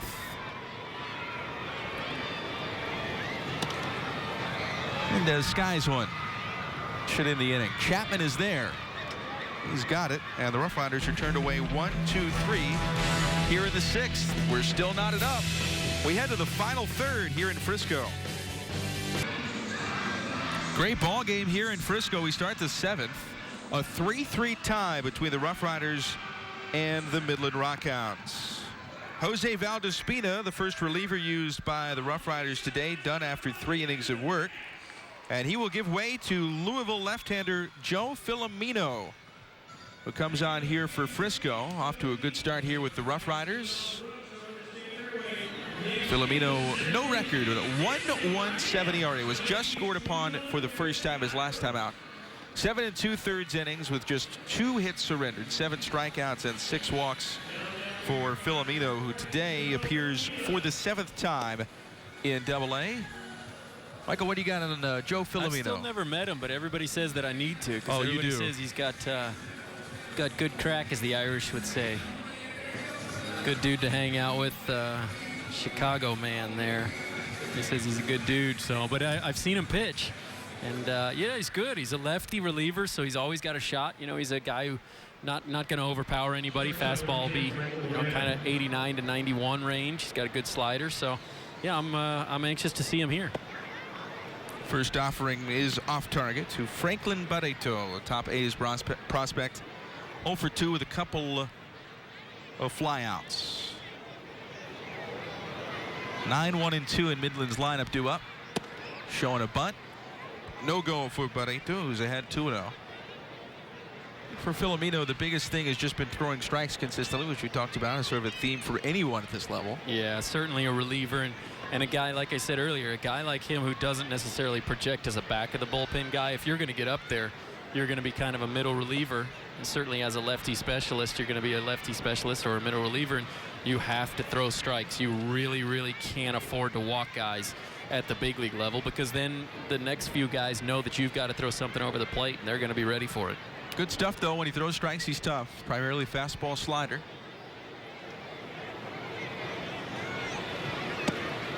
And he walks Barreto on 4. Open the inning in a tie game. We go to the top of the lineup for the 4th time today. Brent Vertigan coming to the plate. You know, the name, the stuff, kind of the physique, a little Joe Ortiz in him here a little bit. Ortiz, of course, pitched in the big leagues for both the Rangers and the Cubs. And yeah, kind of get maybe a little bit of a Joe Ortiz comp here. Maybe a little Robbie Ross action. Get a little cut to his fastball. Yeah. Left-on-left matchup begins with a pickoff play, and they got it. Don't even need to wait for the call from Jeff Gorman, as they're able to get him out, and a pickoff for Joe Filomeno. That's a big pickoff there. And that's a huge bonus in the quiver of the arrows, you know, for a lefty reliever. If you have a really good move and you can legitimately erase your own your own mistake there, kind of the base runner that you put on in the first place. If you can legitimately erase him, either through that or through a really good double play, that's a really great sign, really great move from Joe. That's the first time I've seen that move. That was a good one. Yeah, he had Barreto really leaning. First pitch strike to Vertigan. Now that's Filomeno's first pickoff as a Rough Rider. 11th pickoff of the year for Riders pitching here. And today is game number 62 of the season. There's a strike, so maybe building some confidence there with the pickoff. Comes back with a couple of strikes to the lefty Vertigan. Yeah, that one came in at 92 and hit outside on that outside corner. That was a nice pitch. A lot he can do here. And he tries to run one out of the zone. Vertigan not biting. Is that a cutter, or was that just the slider that just sort of got away from him? It was a slider. Yeah.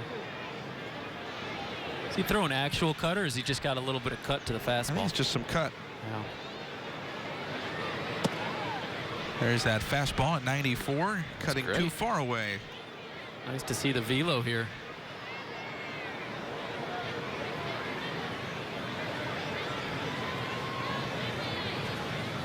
Two and two on Vertigan. Started to go there, but doesn't go around. After getting ahead 0-2, it's 3-2. Oh, we started at 80 degrees today, but this is one of the warmer ones. It's not 80 anymore. No, no, no. Great day to be in the Choctaw Lazy River. Great day for the ball to start carrying some here in Frisco. 3-2 slider misses. So back-to-back walks for Filomeno. Can he pick off another? I don't know. If he uses that same move that he had last time, he might be able to, but then again, everybody's seen it now. So that conversation that we were talking about earlier, that conversation that's going on between the first base coach and the runner who just got to first base, it's right there and right on cue. Mendez comes in for his Wheeldair Rodriguez inspired powwow. There's a good idea of how big Ronald Guzman is right there. I mean, they're both standing flat-footed, and he is a massive, massive human over there at first base. 6'4", they list him. That's not right either. There's a pop-up behind second. Beck coming in. And an easy out on Wade Kirkland. Out number 2, and we can send this to take me out to the ball game time if Filomeno can retire Rosa. That's a relief pitcher's best friend right there. Everybody talks about how the double play is a best friend. The one pitch out is a best friend right there. That is fantastic. Totally changes the feel of the inning as well, especially with Vertigan on at first, who can really move. 6 stolen bases and has not been caught. He's got a big lead now with 2 outs, and they'll throw that way. Another close play. But that's a good move. yeah, Vertigan was ready for it. Still was pretty close. Joe does a good job of really not only keeping his body and his shoulders square, but also he's looking right at home plate as he really gets that move going. See Guzman there applying the tag.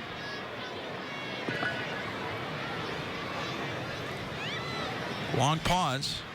He comes home to Rosa. There's a strike. Rosa 0 for 1 with a pair of walks. Walked against Griffin in the 3rd and against Valdespina in the 5th. Battle of the bullpens here today.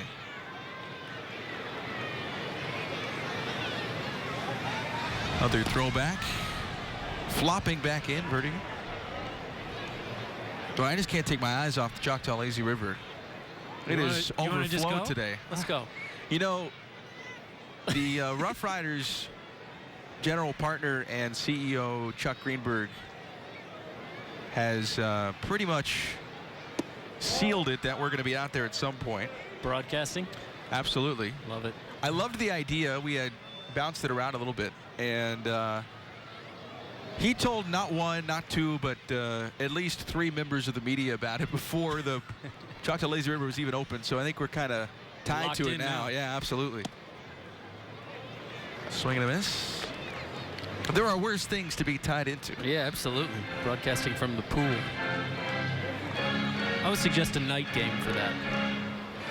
Yeah, with the lights going. Yep. A little cooler, maybe. It's fun to watch Filomeno trying to hold that runner on right there. He's a guy, earlier we were talking about times to home and leg kicks versus slide steps.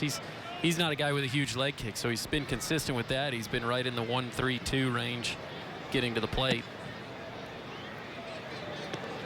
Off target here. Another one of these guys you talk about with big league caliber stuff if they can just put it all together. Sure. The velocity from the left side at 94. Good breaking ball, can mix in a splitter. Boy, where did that one miss? There's some chirping there from the Frisco dugout. Yeah, you're exactly right. He's one of those guys, and certainly because he's left-handed, he's got a little bit of an inside track there, but he's another one of those guys who just needs to throw consistent strikes. He's shook to whatever pitch he's about to throw now, so we'll see. 3-2. Slider outside and off the glove of Declan. It's a walk. Third of the inning for Filomeno, but so far he has limited damage and is just potentially one pitch away from getting out of the inning. But he's got to deal with Tyler Marinkov now, a dangerous right-handed hitter who has 2 runs batted in today and has 7 runs batted in during the last 3 games, including today. A golden opportunity for Marinkov, who is only playing his 25th game at AA, started the year with the Stockton Ports out of the Cal League. Big at bat in this game. Yeah, and, you know, talking about Filomeno's stuff, that's the 3rd slider that Declan has had to really go to his left leg and try and block, and he's the only one in the building who knows what pitch is coming, and he's been unable to catch it, which is indicative of the fact that it's probably got some pretty good spin and some pretty good depth to it, and he's been unable to really get a good squeeze on it. So again, it's good stuff. He's just got to consistently throw strikes. Right now, if you walk guys like this at the big league level, you're going to get in big trouble. So a lot to dream on here with Joe, and he's got a shot to make it. Runner breaking from second. Throw from Declan, and boy, just barely beating the throw. And the tag from Alex Berg is Brett Vertigan with his 7th stolen base. Gutsy move there. You can't get caught at third on that one. He didn't, but boy, pretty close. You can see Joe kind of go back to a little bit higher of a leg kick there, and runner on second did a really good job of reading it. I guess he had seen it enough times from out there at second base that he had a good idea of how to time it up and felt good enough that he could make it to third. But you're exactly right. You get in big trouble in a tie game. You get thrown out at third, make the third out. 0-2 on Marinkov. This is in.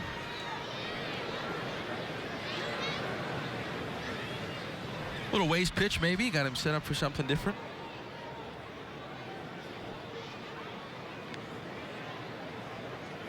Griffin, Valdespina, and now Filomeno. Called strike 3. Big punch out for Joe Filomeno. He gets out of the jam with nothing across. The no runs, the no hits, but 2 men left on base, and his big punch out gets Filomeno to stretch time. 3-3 tie here in Frisco on Fox Sports Southwest. Now, my kid takes her shoes off. Bottom of the 7th inning, Rough Riders and Midland in a 3-3 tie. There's nice little bonding here on a Tuesday afternoon. I see number 10. Number 10's in the dugout. Rangers number 10. We were alluded to his presence earlier from Mr. Yep. John Daniels. Michael Young in the building. He was here just last week for the Heroes Celebrity Baseball game. First, Preston Beck swinging and missing. Beck leads off, the leadoff hitter today for Frisco, followed by Van Hoosier, and Cordell has got a 2-homer game. Sam Bragg in his 2nd inning of work lets it fly. Good fastball there. Beck takes. Big shift on against Preston again. 3 infielders on the right side.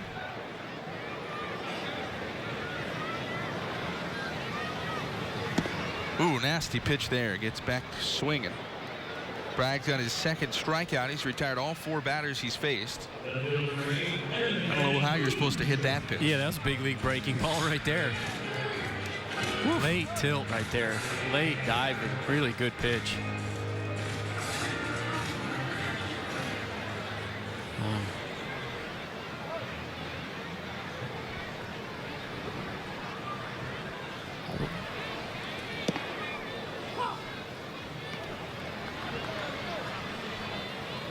Evan Van Hoosier now up.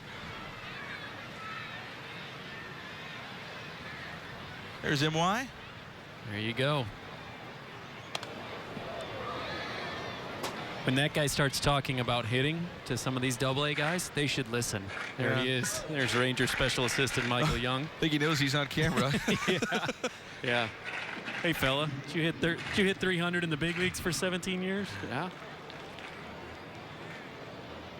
Always great to see those guys when they get out here, and the Rangers do a really good job of bringing some of those guys back into the fold and letting them just kind of talk to the young players, and that's one of those situations where there really isn't anything that Michael Young says to a young hitter in AA that won't help that hitter get better. I mean, they really should be just that much of a sponge, and for him to be standing down there on the end of the dugout as you know, one of the players comes by, there's Van Hoosier.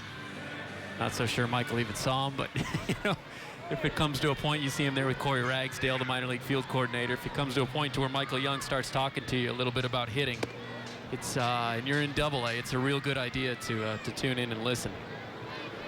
Heck, I listen if Michael Young is talking about hitting. Absolutely. 2-homer day for Ryan Cordell. Could he make it 3? Facing a new pitcher here. He homered twice against Seddon.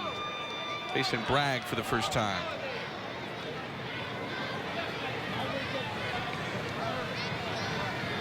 Five up and 5 down for Sam Bragg out of the bullpen. Good pitcher's pitch, outside corner. You know what? 3 homers today. All right. 1 for 2 lifetime against Bragg for Cordell. Not a homer, but a base hit. 3-hit game for Ryan Cordell. That's great to see. That is his 5th 3-hit game of the year, 16th multi-hit game. And Ryan is the lone Rough Rider with more than 1 hit. It's a little seeing eye single. Bounces one past the hill, past the dive of Franklin Barreto. Now we're going to get Condor Guzman out of his little slump. Homer. There's another well-struck ball, falling quickly. Vertigan with the dive and the catch. What a play by Brett Vertigan, keeping this game tied and sending us to the 8th, robbing Ronald Guzman of a knock. 3-3, top of the 8th coming your way next. Look at this. Boy, nice play. Join In Touch Credit Union and the Rough Riders on Saturday, June 18th as we present Batter Up for Banking at In Touch Credit Union's Frisco branch on Warren Parkway. You'll have the opportunity to increase your financial literacy, meet riders, players, and mascots, take home free giveaways, enter to win free Riders tickets and prizes, and enjoy some free coffee and donuts. We hope to see you there. Batter Up for Banking. First pitch from Joe Filomeno to start the 8th is low to Matt Chapman. Texas League leader in homers, 0 for 3 in the ball game. Filomeno in his 2nd inning of work here. 3rd pitcher used by the Rough Riders. And the count evens. Pitching backwards here a little bit to the big slugger. Like we mentioned earlier, Chapman's got power, but he's not a particularly great hitter. I think he's at 233 now, and so a couple of breaking balls to start him off with there. Now he comes with heat. Gets a call on the inner edge. That's a good pitch right there. Yeah, not much Chapman's going to do with that one. Oh, that one came in at 93. So he's got that 11 to 12 mile an hour velo separation that you like to see between the fastball and the slider from a reliever. Gets a pop-up here, but foul. Filomeno, a guy who pitched for a great collegiate program, University of Louisville. But boy, what a heartbreaking way they were knocked out. No kidding. Of the Super Regionals against UCSB. That's some storybook stuff right there. Your first rounder on the mound throwing 99, and got a Zach freshman. Birdie. Yeah. A freshman with 26 plate appearances. Goes deep for a grand slam. Walk-off grand slam that knocked Louisville out. They will not advance to the College World Series this year. Boy, we've seen some great Louisville players in this league, even with the Rough Riders. Cody Iggy pitched for Louisville. Yep. now in the Marlins organization. There's a high fly, left field. Deep, but not deep enough for Van Hoosier. Ball hangs up for a long while. Chapman's now 0 for 4. And back up comes Bo Taylor, who has a couple of doubles in the ball game, the catcher for Midland. He has scored 1 of the 3 runs. Midland's runs coming in the 3rd, 4th, and 5th. Frisco led the ball game 1-0, 2-1, and tied it at 3 with runs in the 1st, 3rd, and 5th. We've been zeros since. Good first pitch there, but not going is Bo Taylor. Again, pitching backwards, and this is actually going to be one of the big tests for him in order to go forward at, to the AAA level and then ultimately to the big leagues. If you're a lefty reliever, you've got to be able to get lefties out. Here's a fly ball, shallow center. Cordell back, now coming in, and it's the shortstop Luis Mendez with a long run to get there. Boy, nice play by Luis over the shoulder grab. Yeah, Cordell got a late jump on it. Cordell kind of took a step back and then sort of froze in place as soon as the ball was hit, and then realized he had to get on his horse right there. Luckily for him, Mendez saw it the whole way and was able to make a really athletic over-the-shoulder catch right there. Again, Luis is a really valuable guy, and if he turns out to be the next G-Rod, I don't think anybody would complain. He's got another 5-6 years to put into the minors before he becomes the next G-Rod. He's got another 1,000 games or so. Yeah. Here's Josh Rodriguez. Way inside for a ball.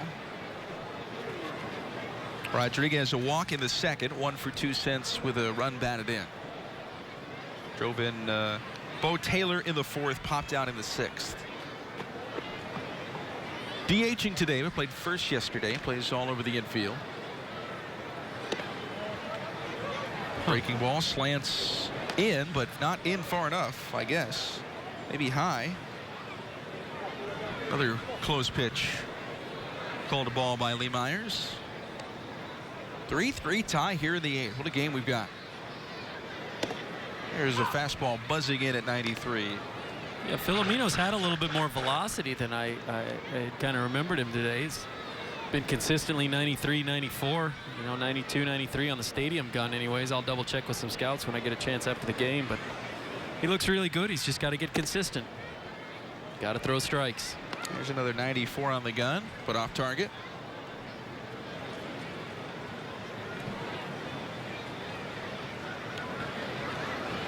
Two outs, looking for the 1-2-3 here in the top of the 8th.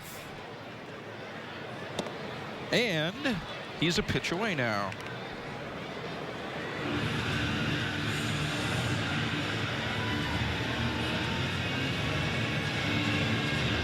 Goes 92 right here.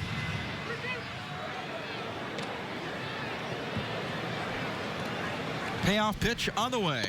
Got him looking, and boy, Josh Rodriguez knew it. Caught window shopping on the slider. It's a 1-2-3 inning for Joe Filomeno. To the bottom of the 8th we go. Still tied here at Dr. Pepper Ballpark in Frisco. 3-3, bottom of the 8th. Rough Riders tying the game up in the 5th with Ryan Cordell's 2nd home run of the ball game, but we have been all zeros since. New pitcher coming on for Midland after a couple of scoreless frames for Sam Bragg. It's Bobby Wall. No record, 3.47 ERA. Strikeout per inning. Good strikeout to walk ratio, 18 hits allowed. For Bobby Wall, the Springfield, Virginia native, a second-year Rock Hound. 6'3", 230 pounds, 24 years of age. Former Ole Miss Rebel. Taken in the 5th round back in 2013. He is the 3rd pitcher used. 5 for Seddon, 2 for Bragg, and now here Wall in the 8th. Saw him warming up yesterday. First pitch from Wall. Over for a strike. Joe Jackson leading off for Frisco here in the 8th. 0 for 2. Walked his last time up. They'll be followed by Berg and Ibanez. Joe Jackson, the relative of Shoeless Joe. Line drive foul here.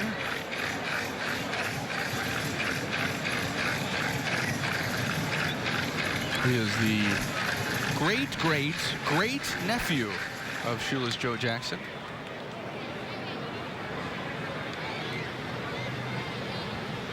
Played his college ball at the Citadel. 0-2.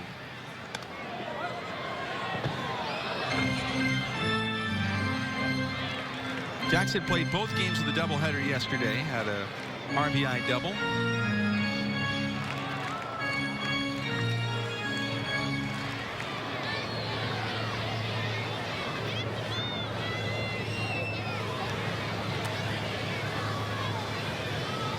Nothing in 2 again. Hammers that one hard. Diving play by Matt Chapman, though. Yeah, this kid can really play third base. He's got a huge arm. He's got great instincts over there. So good that they've actually had him playing a little bit of shortstop. Obviously, he's got the body. You can see there he's got the physique of a third baseman, but really quick instincts and really good third base prospect right there. That's a double right there. And it's not the first time we've seen him do it. I mean, he's made play after play here. He looked good at shortstop last night. You know, he's definitely a very versatile left side of the infield type player who has some power in the bat. He's played shortstop a lot too. That was his 10th game at short yesterday. That also speaks to where the A's are in terms of their organization and what they're looking for in a shortstop. They really are. I wouldn't necessarily say desperate, but they're definitely looking for a shortstop to kind of lock down that position. Starts to sort of explain why Barreto is here, or trying to force the issue and see if he can handle Double-A. It's been a tough go for the A's top prospect, who is. And I like Barreto. I think he's a big leaguer. I mean, I think, you know, he definitely looks good. He may end up being a guy who becomes an everyday second baseman. I'm not so sure he has the chops and kind of the lateral quickness to stay at shortstop, but I definitely think he's a big leaguer. You know, one of the things that I've seen out of this Midland team and getting a chance to talk to the scouts every day about them is that there's definitely some big leaguers here. I mean, I think obviously guys like Chapman and you know, guys like Barreto are going to get a chance to play at the top level. What we don't necessarily see is stars. You don't see real impact level players, and that's kind of what it takes. Certainly the way that the AL West is looking. I mean, if you're the A's organization, you're looking across, you know, your own division, and you're seeing the potential stars that the Astros have at a young age and a cost-controlled age. You see the potential stars that the Rangers have, and if you're Oakland, then you're kind of looking at it saying, well, we've got some guys. We've got guys who can play and guys who can help us compete. But do we have, you know, star level, impact level caliber players? And I don't necessarily know that they have it, you know, on this Midland team or you know, really throughout their whole farm system. That seems to be kind of the general consensus among some of the industry types that I get a chance to interact with. 2 balls, 2 strikes on Alex Berg. Strike 3. Back-to-back outs force the new pitcher Bobby Wall out of the bullpen. Bobby Wall running it up to 97 there, so that's pretty salty right there. I think Alex is going to always have a tough time catching up with that. 97, I mean, it was right over the heart of the plate, but still, that's one of the things that they always say is that velocity gives you an opportunity to make up for maybe a lack of command, and that wasn't all that great in terms of location, but at 97, everybody's going to have a tough time picking it up. And the Ibanez, a home run yesterday. Takes a strike. Are you feeling it again, Michael? Yeah, home run. Yeah. Home run coming. Cuban's going to hit a home run for us right here, and we're all going to have mojitos in the broadcast booth. I'll pass. Officially, professionally, I'll pass. I'll have yours. Okay. I'll be excited for you, though. Yeah. You can watch me drink. And we'll call you Cap. That's right.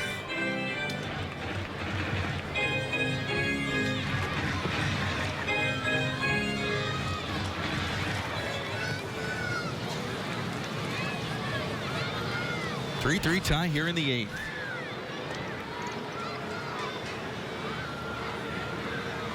Oh, 2 to Ibanez. Good breaking ball there. Boy, at 90, what was that? Is that an off-speed cutter, pitch? slider? That had some movement.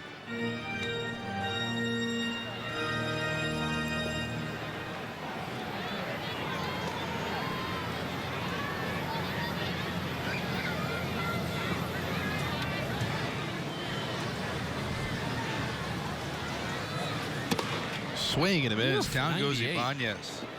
Back-to-back strikeouts for Bobby Wall here in the 8th. We are headed to the 9th, and we are tied. Fun one here in Frisco on Fox Sports Southwest.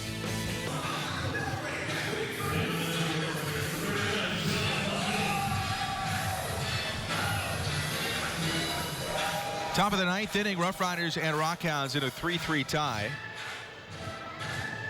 Frisco, 2 different leads today, tying things up 3-3.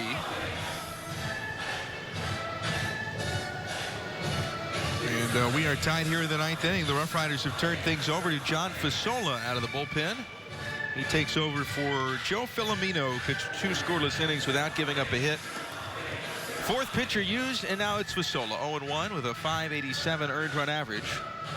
Fasola 7 2/3, 12 hits allowed with 7 strikeouts and 4 walks. Another flamethrower out of the Frisco bullpen, and Michael, another guy that if he puts it all together can be an impact reliever in the big Yeah, I actually just tweeted it out because he's part of that group that I keep telling people is in the Frisco bullpen now, and some of them are going to emerge. At least 2 or 3 of these guys are going to kind of emerge from the pack and make it to the big leagues and have long, kind of fruitful careers. And Fasola is definitely one of those guys. He's a fastball slider guy, although you will see the occasional changeup. He's he can be 92 to 95, and he can have he's got a really tight slider, so it's not one that breaks a great deal, has a whole lot of tilt, but it does have late good depth to it, and he's a really good kind of promising right-handed reliever, and just another one of these guys looking for consistency, looking for fastball command. And when he has gotten himself into trouble, at least with Frisco anyways, it's been the fastball command, or on occasion he's hung a slider. I know he hung a slider to Bader, the kid out of Springfield that's having a heck of a year for the Cardinals. It looks like a really good prospect for them, Harrison Bader. But John's just part of that group that looks it's kind of looking for some consistency right now because they have very promising raw stuff. 24 strikeouts in 21 innings across 3 levels. He gets a bouncer here. Mendez gobbles it up. What a way. There's a good example of it right there. You take that all day long if you're a reliever. It may not be as glamorous as a swinging K, but again, the point of relievers like this that don't necessarily project as the back of the bullpen guys is just to get your team back in the dugout. And there's 93, and it was off the plate enough or missed the kind of the heart of the plate enough to where it was able to get an easy 6-3 ground out.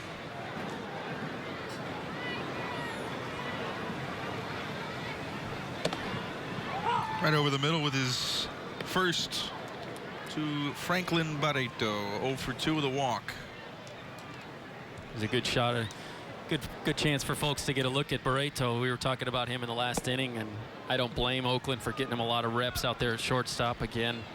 So a lot of the folks that I get a chance to talk to within the business kind of see him as a second baseman, and there's also a lot of pressure on not only him but some of the player development guys because of how he got to Frisco. There's a good example of that slider from Fasola that came in at 88 miles an hour. So as you can tell, it's more of a tight, kind of hard slider. But getting back to Barreto, he's one of those guys. There's just a tremendous amount of pressure on him because anyone who knows how he got here knows that they traded, by definition, a Role 8 player to get Franklin Barreto because he was part of the Josh Donaldson trade. So, like I said, there's a little bit of internal pressure not only on him but also on the organization, some of the player development guys, to make sure that Franklin at least gets to the big leagues because you traded an MVP for him. So him and a couple other folks, but definitely need to see him take some strides, and he's a good, promising player.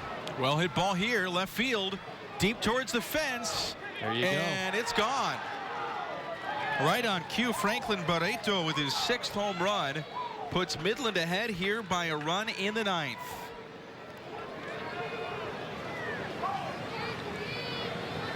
Fasola surrenders his 2nd long ball with the Riders, and that is a big one. Barreto getting hugs all around back in the Midland dugout. And that's a good example right there of some of the consistency that Fasola is looking for, I should say. That was a 2-2 fastball, and the catcher set up away, and the pitch drifted back in towards Barreto's wheelhouse, and he wasn't able to hit his spot with fastball. And fastball command is is one of the most important things in terms of development, certainly with the relievers, you know, here in the AA level. And it's a good example of what happens whenever you miss it to a good prospect like Franklin. 0-1 on Brett Vertigan. And he hits ball out to shallow left. Backing up Berg, Mendez converges, and Justin Fairground makes the catch. So the Rough Riders are going to have to rally again. In the ninth inning, they'll bring Kellen Daglin, Luis Mendez, and Preston Beck up. 8, 9, and 1.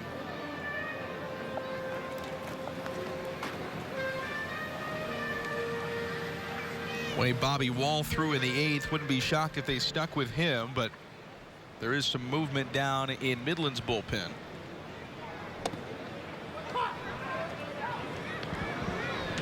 Yeah, give me the guy who finished the inning with 98. I've got Kyle Finnegan warming up right now. Just started to stretch out and throw right as that home run was hit. So whether it's a just-in-case move or they want to get him ready for the next inning remains to be seen. Pizzola's fastball 92 to 94 here today. Like I said, he's got that hard kind of late breaking slider. 87 to 88.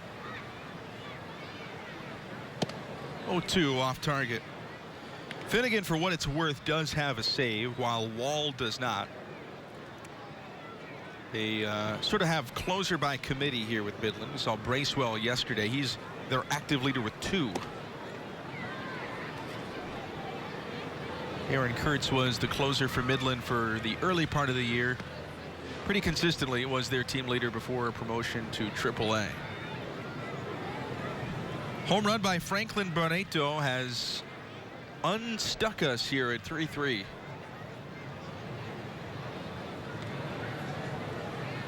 Deuces wild from Fasola. Oh, he got him swinging with a slider there. Nasty pitch.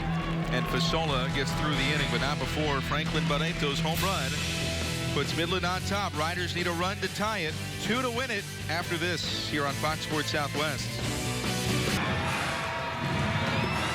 New pitcher on for Midland, bottom of the ninth, last chance for Frisco as they turn to their closer for the day at least, Kyle Finnegan, who represents the 4th pitcher used by Midland today who have not given up a run out of their bullpen. 2 scoreless for Sam Bragg, a 1-2-3 inning for Bobby Wall, and now it is righty Kyle Finnegan out of the bullpen. 6'2", 175 out of Kingwood, Texas. Stockton Port a year ago out of Texas State in San Marcos. 6th rounder in 2013. 1-1 with a 3.27 ERA. 1-for-1 in save chances as well. 7 strikeouts, 4 walks in 11 innings. Has surrendered 6 base hits in his time in AA. This is his first appearance against the Rough Riders. And of the 6 hits he's allowed, 2 have left the yard. The Rough Riders certainly could use a home run and tie this thing up. Kellen Daglin will lead off for Frisco. He'll be followed by Luis Mendez and Preston Beck. Well, you wanted an entertaining game today? I think you got it. Regardless of what happens, hopefully the Riders can rally here. But, boy, this has been an entertaining back-and-forth affair. The Rough Riders led it 1-0 early, 2-1 in the 3rd, then trailed it 3-2 before tying into the bottom of the 5th with Ryan Cordell's 2nd home run of the ball game. And we were all zeros until the top of the 9th when Franklin Barreto hit a home run off of Frisco's John Fasola to move back ahead. Daglin has been on twice today with errors. He's 0 for 3, having struck out his last time up. He's got the pop to hit one out. Choctaw Lazy River beckons him here. No one's hit one into the water yet since it opened. First pitch. Downstairs at 96 from Finnegan for ball 1. We are seeing the A arms out of Midland's bullpen here today. Yeah, Wall coming on 98, 97, and then Finnegan's first pitch, albeit in the dirt, but still 96. Blanky right-hander brings it. Roller out towards second. Kirkland on to first, 1 away. Luis Mendez is next. 1 for 3 in the ball game. Finnegan going full windup here too. You don't see that a lot of times from relievers, certainly not from 9th inning guys. But the Texas State product going full windup here and bringing 96 and 95 on his first 2 pitches.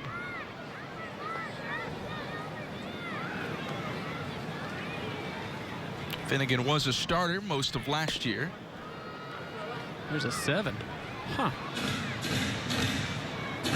Appeared in 28 games, 24 starts for the Stockton Ports. Made a spot start for Midland back in 2014. But until this year had primarily worked as a starting pitcher.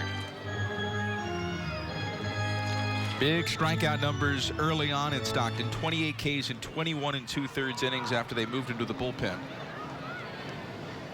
That is what they call playing up, right? Yeah. We're seeing it here in action. 3-0 though on Mendez, and the Rough Riders needing a base runner.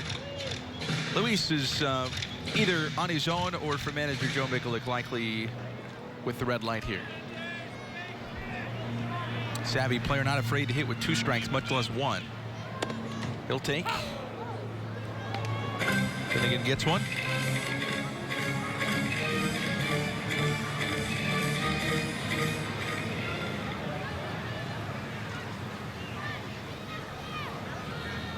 Next fire home. Close, but not there. A walk.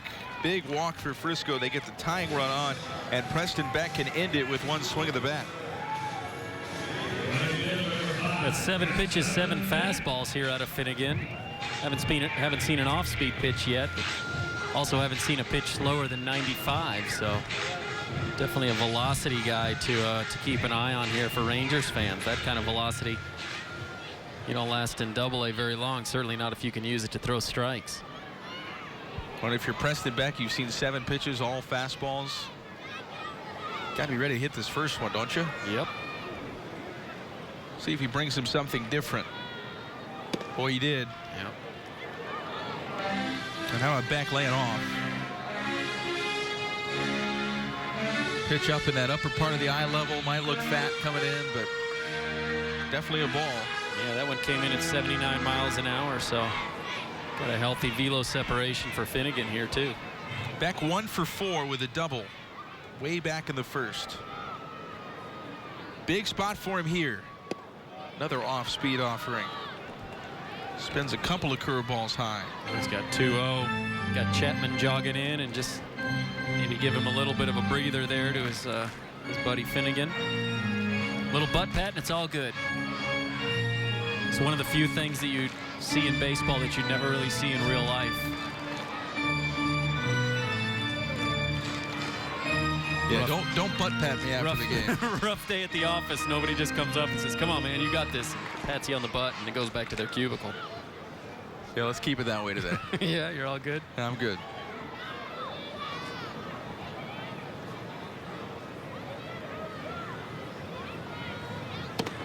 There was the fastball.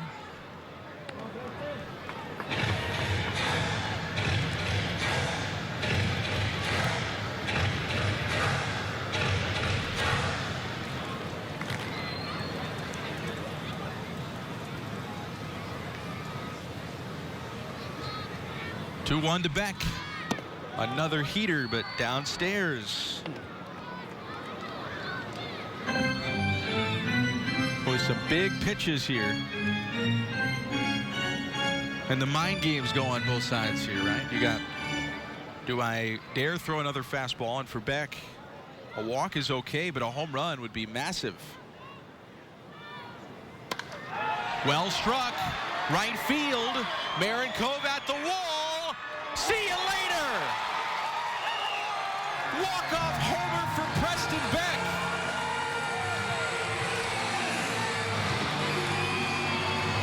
Right off the front of the Choctaw Lazy River. Say hello, Dogpile.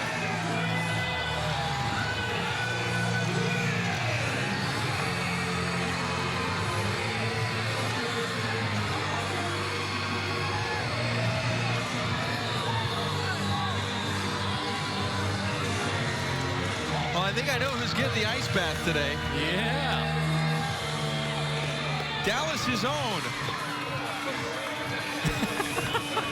They're angry they didn't get that one. Just missed them. How about that from Preston Beck? A 3-homer day for the Rough Riders. And a walk-off home run for Preston Beck. First walk-off home run of the year for Frisco. What a finish. Wow. Yeah, The that one was time you didn't call it all day. Yeah, I know. The one guy I didn't say he was going to hit a home run. So, you know, he did have a chance. He had a chance, like you said, to see some of those fastballs, and he saw them all and saw them all and saw them all. And the last couple just before that pitch were 94 miles an hour, and he was able to get it timed up. How about Preston Beck? Huge grin as he ends it with a home run here in the ninth. 5-4 final. We're back after this with more here on Fox Sports Southwest. Back here at Dr. Pepper Ballpark. Frisco Rough Riders baseball on Fox Sports Southwest. Brought to you by Train. It's hard to stop a train. By Grande Communications. And by Children's Health. The Rough Riders walk it off today 5-4 over the Midland Rock Hounds. And we are joined by the hero right now. Preston Beck with a walk-off 2-run home run and was just dumped with the ice bath from his teammates. Preston, I know it's early. I know it's cold now with the ice bath, but you'll take it all in stride with a finish like that, right? Yeah, I'll take it. I'm probably gonna need a new pair of cleats, but I'll take a new pair. I'll buy a new pair every time I hit a walk-off if I'm not fortunate. That's fantastic, Preston. Michael Tebbett here. Hey, I noticed that you got a chance to see all the fastballs from Finnegan there, and then, you know, the last couple were 94 miles an hour. You've been as high as 97, but walk us through the final pitch that you were able to get a piece to drive on. Were you looking fastball there or just kind of looking to protect the plate? Yeah, I was definitely looking fastball. I mean, I've faced him in college. He went to Texas State.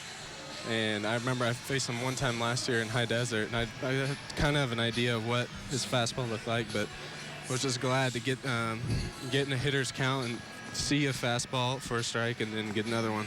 Well, Preston, you've been a big contributor for the team, especially here of late. How does it feel to be such a big, impactful player and to do this, what you did today? I mean, it's awesome. I'm glad to be coming in there and doing good things for the team and hope to keep it going. Well, 2 for 5 today, a double, a walk-off home run. Congrats, Preston. Go enjoy the rest of the day off and enjoy this moment. Thank you. That was Preston Beck, today's walk-off hero, a 2-run home run, giving Frisco the victory. Here is, ooh, boy, that's cold. But like he said, he'll take it. What a way to finish today. We're back with more when we come back. 5-4 Riders over the Rock Hounds. Rough Riders walk-off winners here today over the Midland Rock Hounds. 5-4 the final. Frisco 5 runs, 8 hits, no errors. The Rock Hounds with 4 runs, 7 hits, 2 errors. John Fasola gives up the run in the ninth and picks up the victory to improve to 1-1. The loss goes to Kyle Finnegan, who falls to 1-2. Preston Beck with the big home run, sending Frisco up over Midland with a 2-run go-ahead shot in the bottom of the ninth to walk it off. Michael, what a way to finish today. It's a heck of a game today. I mean, a heck of a game. We saw Griffin. I thought that he looked good. I mean, I think that obviously the fastball command can use a little bit of tuning up, but at the same time, he's still really healthy. And you can see right here, he got 3 strikeouts today. There's one on the slow curve that was almost unfair, and the other 2 came on high fastballs. And he was able to go up the ladder a little bit, and he looks good. And again, it's one of those situations where you just want him to be healthy. And you know, Cordell did really well, had a great game. It's really nice to see him pop out of that slump. You know, to have a 3-hit game with a couple of home runs there. And again, he'll always turn around that inside pitch. That was what he was able to get there in that first home run. And a 3-hit game is going to be really, really welcome for a guy who came in hitting under 200 for the month. And nice to see him break out of it. And then, of course, to see the local boy walk it off by hitting one into the lazy river. You're always happy to see that. He just got a hug from his mom, and he's signing autographs for a bunch of kiddos now. So great day at the park, and thanks John Daniels for hopping on with us. Absolutely. Thanks to John Daniels, the Texas Rangers general manager and president of baseball operations. For Michael Teppett and everybody in the crew, it's been a pleasure bringing it to you here today. Again, the final score, the Rough Riders 5-4 over the Midland Rock Hounds. Preston Beck walks it off a winner here on Tuesday. Thanks for joining us here on Fox Sports Southwest.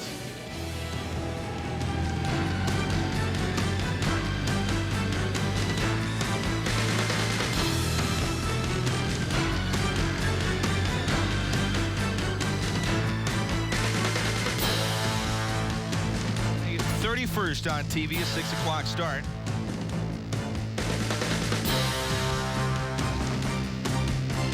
This telecast